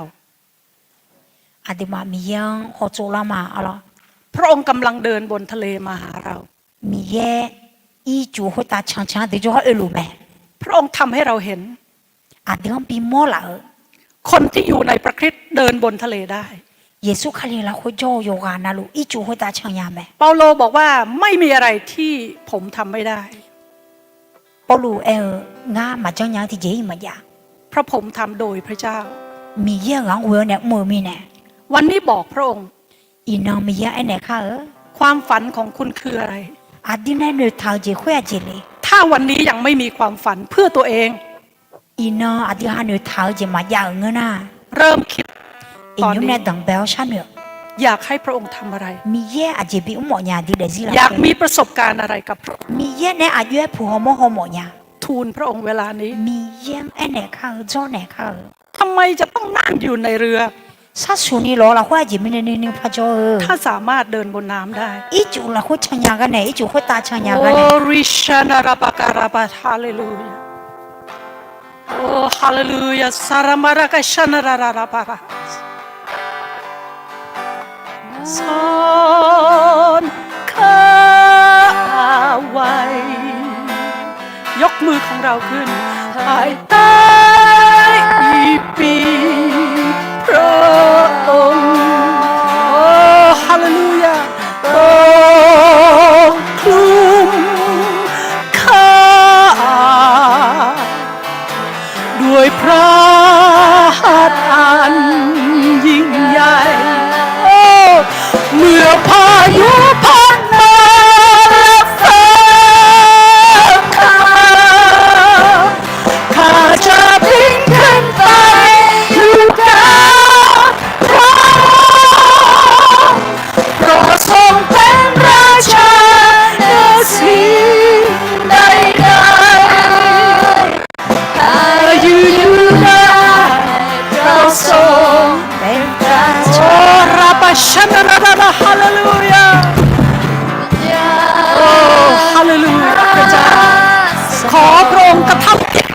ในชีวิตของข้าพระองค์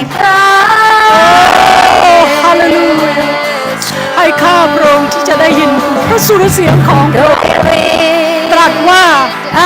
มาเถิดอย่ากลัวเลยมาเถิดก้าวลงมาเราเองจะของเจ้า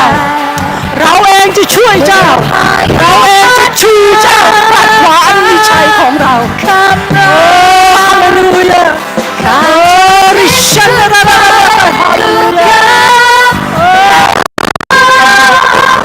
เราทรงเป็นราชาเหนือสิ่งใดๆเขายืนอยู่ได้เราทรงเป็นราชา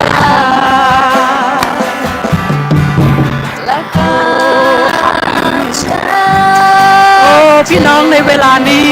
ให้พี่น้องได้อธิษฐานต่อพระเจ้าเป็นส่วนตัวโอ้ชูมือของคุณขึ้นมาเถิดแล้วบอกกับพระเยซูว่าพระองค์เจ้าข้าพระองค์อยู่ที่นี่ข้าพระองค์อยากจะมีประสบการณ์กับพระองค์ประสบการณ์ในพระวิญญาณประสบการณ์ที่เหนือธรรมชาติโอ้ประสบการณ์อนาคตที่พระองค์ทรงจัดเตรียมให้โอ้ฮาเลลูยาฮาเลลูยาโอ้คาราบาชาลาลาลาฮาเลลูยาเอเมนเราทรงเป็นราชาเหนือสิ่งใดๆอยู่เลยเราทรงเป็นราชาพระยุทธะ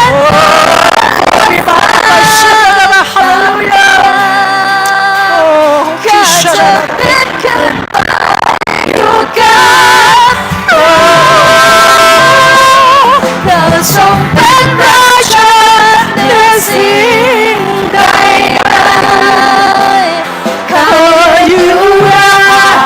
เพราะทรงเป็นราชาเขายืนอยู่ได้เพราะทรงเป็นพระเจ้า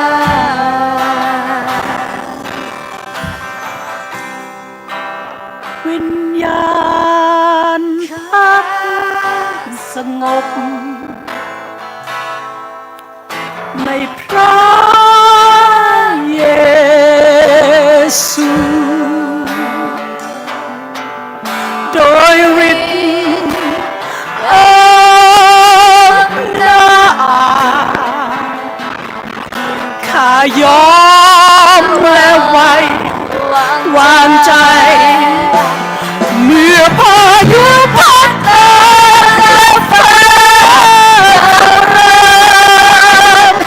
้าจะบินขึ้นไปอยู่กับ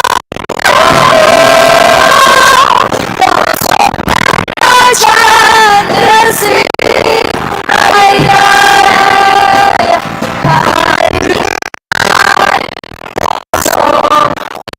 ยืนอยู่ได้เพราะทรงเป็นพระเจ้าใช่แล้วข้ายืนอยู่ได้เป็นพระเจ้ายืนอยู่ได้ฮาเลลูยาเป็นพระเจ้าโอ้ฮาเลลูยา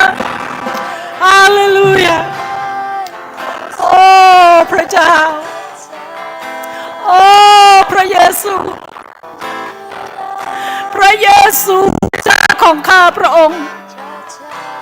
เปิดตาของข้าพระองค์ด้วยเถิดพระเจ้าให้ข้าพระองค์มองเห็นพระองค์กำลังจะเดินตามมาหาข้าพระองค์ไม่มีอะไรที่พระองค์ทำไม่ได้วันนี้ลูกอธิษฐานต่อพระองค์พระเจ้าค่ะขอพระองค์เปิดตาทุกคนที่อยู่ที่นี่ในพระนามของพระเยซูคริสต์เปิดออกในพระนามของพระเยซูคริสต์โอ้พระเจ้าเปิดตาเขาให้เห็นอนาคตของตัวเขาเองอนาคตที่พระเจ้าเตรียมไว้สำหรับเขาเป็นอนาคตเพื่อสวัสดิภาพและความหวังใจ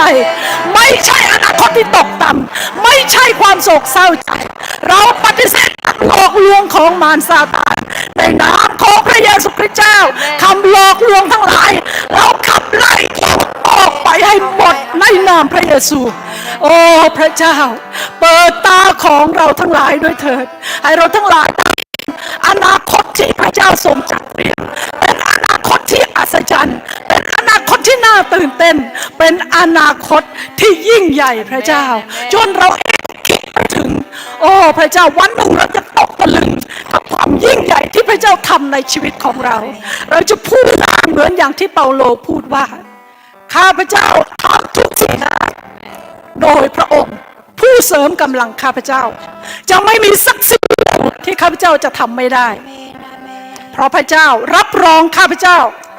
พระองค์ผู้ทรงตรัสว่ามาเถิดพระองค์จะทำให้ข้าพเจ้าได้เห็นความยิ่งใหญ่ของพระองค์ในโลกมนุษย์ใบนี้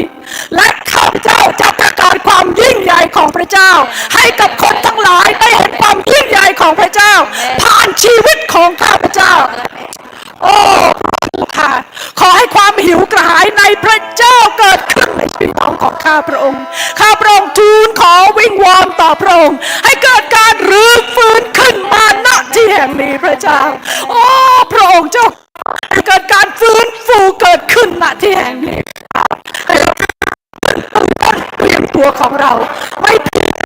อธิษฐานขอการฟื้นฟูแต่ตัวเราเองจะลุกขึ้นและเราจะบอกว่าพระเจ้าลูกอยู่ที่นี่ใช้ลูกอย่างที่พระองค์ทรงอยากจะใช้ลูกโอ้ขับไล่ความกลัวออกไปในนามพระเยซูขับไล่ความขี้เกียจออกไปในนามพระเยซูขับไล่ความสงสัยออกไปในนามของพระเยซู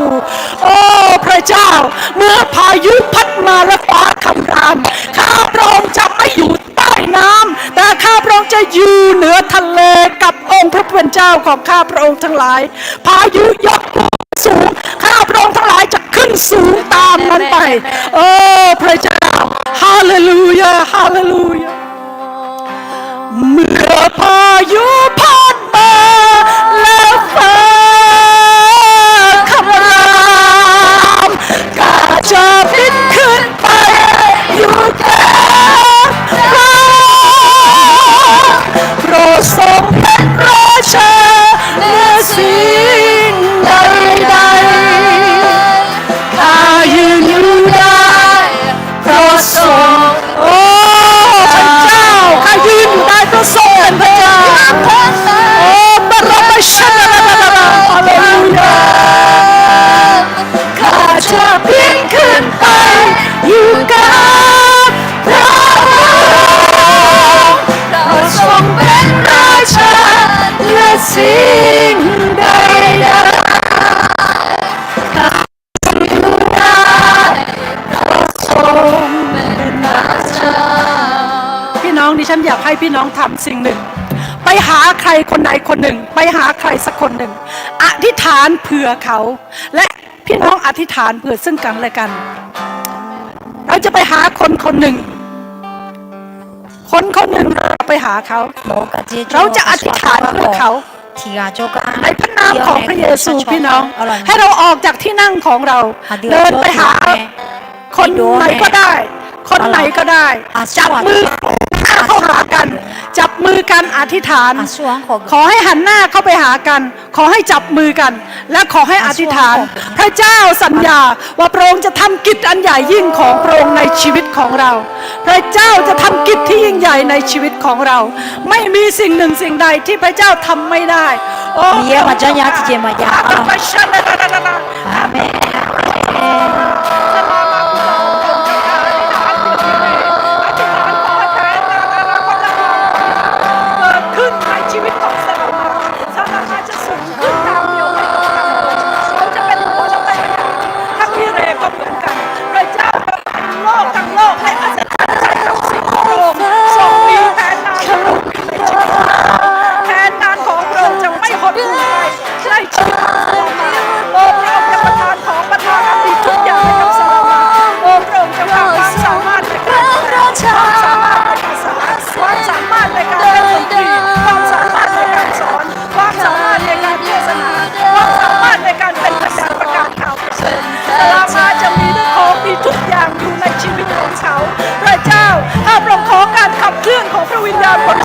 อยู่เหนือชีวิตของซาลามาโอ้พระองค์เจ้าข้าอนาคตที่อัศจรรย์อยู่เหนือซาลามาอยู่เหนือยิเร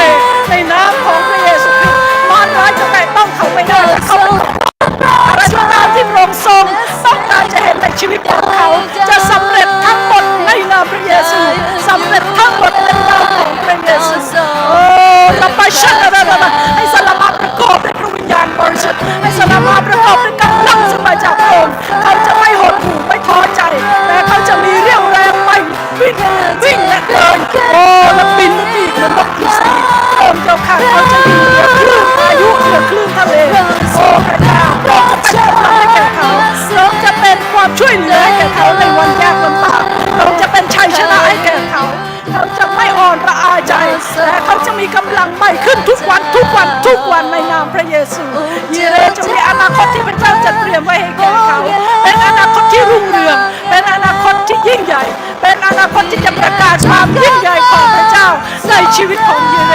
พระเจ้าข้าพระองค์ไม่สงสัยแต่ข้าพระองค์เชื่อพระองค์เชื่อพระองค์พระเจ้าเชื่อพระองค์พระเจ้าโอ้ฮาเลลูยาฮาเลลูยาโอ้ชีระ เพราะเธอเป็นพระเจ้าใครยืนอยู่ได้เพราะเธอเป็นพระเจ้าโอ้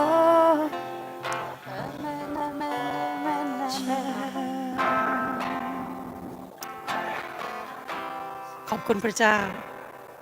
ขอพระเกียรติจงมีแด่พระนามบริสุทธิ์ของพระองค์สืบไปเป็นนิจในพระนามพระเยซูคริสต์เจ้าข้าพระองค์มองเห็นอนาคตที่จะเกิดขึ้นณที่แห่งนี้ข้าพระองค์มองเห็นอนาคตที่จะเกิดขึ้นในชีวิตของพี่น้องทุกคนณที่นี้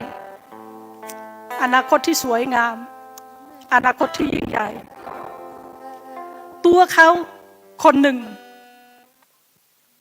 จะทำให้เกิดการฟื้นฟูในบ้านของเขาตัวเขาคนหนึ่งจะนำการเคลื่อนไหวการฟื้นฟูของพระองค์คมและชุมชนของเขาตัวเขาคนหนึ่งจะนำการเปลี่ยนแปลงไปที่โรงเรียนของเขาตัวเขาคนหนึ่งจะนำการเปลี่ยนแปลงไปที่ทำงานของเขาโอ้ในแต่ละหนทางเราเดินไปที่ไหนก็ตามความสว่างในฐานะลูกของพระเจ้าเราจะโดดเด่นในท่ามกลางคนทั้งหลายโอ้พระเจ้าเพื่อพระเกียรติจะเป็นของพระองค์ข้าพระองค์จะไม่ใช้ชีวิตตามใจของตัวเองอีกต่อไปข้าพระองค์เก่าของข้าพระองค์และข้าพระองค์ไม่ต้องการมันอีกอนาคตของพระองค์ที่พระองค์เตรียมมาให้ข้าพระองค์อธิษฐานเพื่อคนที่ยังอ่อนคนที่มีมากมายให้อธิษฐานในน้ำข้อแก้ตัวทั้งขอพระเจ้าทำมาอยู่ที่ปากของเราอีกมันจะไม่อยู่ในใจของเราอีกแต่เราจะลุกขึ้นมาเราจะอธิษฐานเราจะมีนิสัยแห่งการอธิษฐานเราจะมีชีวิตในการอธิษฐานเราจะเดินในการอธิษฐานเพราะคำอธิษฐานทุกอย่างจะเกิดขึ้นและไม่มีอะไรเป็นไปไม่ได้ในนามของพระเยซูปลดปล่อยฤทธิ์เดชแห่งการฟื้นฟูของพระองค์เข้าไปในประชากรของพระเจ้าจะไม่มีคนใดคนหนึ่งที่ใช้ชีวิตอยู่ไปเรื่อยๆเพราะเขาไม่ใช่คนที่จะอยู่ไปเรื่อยๆเขาเป็นคนของพระเจ้าเขาเป็นชาวสวรรค์พระเจ้าเรารักของพระองค์พระคำหิวพระคำอยากรู้ยิ่งกว่าหิวข้าวหิวยิ่งกว่าหิวทุกสิ่งทุกอย่างโอ้พระเจ้าไม่มีอะไรที่เราจะปรารถนากว่านี้จะปรารถนาพระองค์โอ้พระเจ้าลูกทูลขอสิ่งเหล่านี้ในนามพระเยซูคริสต์เอเมนเอเมนขอบคุณพี่น้องนะคะเนี่ยบอกซาลูอะไรก็เที่ยงจะครึ่งเลยนะเนี่ยต้องขออภัยลืมเวลาแต่ว่าเวลาที่อยู่กับพระเจ้าหลายครั้งดิฉันก็ติดนิสัยตัวเองเพราะว่าหลายครั้งก็อยู่อย่างนั้นแหละ ปิดห้องอยู่คนเดียวก็ใครจะเป็นคนนำต่อไปหรือว่าจบแล้วข้างหลังใช่ไหมขอเชิญค่ะค่ะยอมมือเมียเรากลังมาแล้วล่ะก็แต่ไหนค่ะขอบคุณมากค่ะดีมากสุดยอดมากนะคะและบิสิมาไม่แล้วก็อินไปจอดนะจัดเดิมมาจอลาเฮสิสิลังนี่แล้วนะไอคนเนี่ยฮัลโหลกลังสัตว์นะคณะจองกันนี่ยายสินะคนเนี่ยดับบูจีเดมอนเนี่ยจีนะอันนั้นจองจีฮัลโหลลัตตาเนี่ยกลังสัตว์ละเนี่ยเมล่ผู้ชมมาอินยมยังน้องบามีจีแม่งพี่ก็มีโจทย์แต่เดี๋ยวยังมีเนี่ยเล่าเนี่ยชดตาเล่าแล้วผู้ชมมานะฮัลโหลอันที่หายหมดเลยอันยังเงี้ยนะ นึกก็ขอที่นี่จานนี้ยาเมลอแล้วคนนี้จาเตมาจอและอดีตโลกไอ้มิเน่คนนี้เงอแต่มิเน่ก็ขอจามาพัดยาและตัวเลยมาอร่อยจาเตมาอุลิให้เกินนี้อะไรและคนนี้ละตากลังสัตตยาเมและหัวเลยมาไม่อะไรนั่นเนอะเห็นไหมนะจีมีอะไรในคนนี้ข้างพอจนในฮอลลูตืออะไรกลังมาเขาก็แบ่งหาในย้อนในที่ก็เลยกลังสัตตลินยาเมและคนนี้ก็ชมมาอะไรแต่มิเน่เขาก็ที่ก็เลยชันเตเขาในละมีกลังมาย้อนนั่นล้วนไปมีบุษเด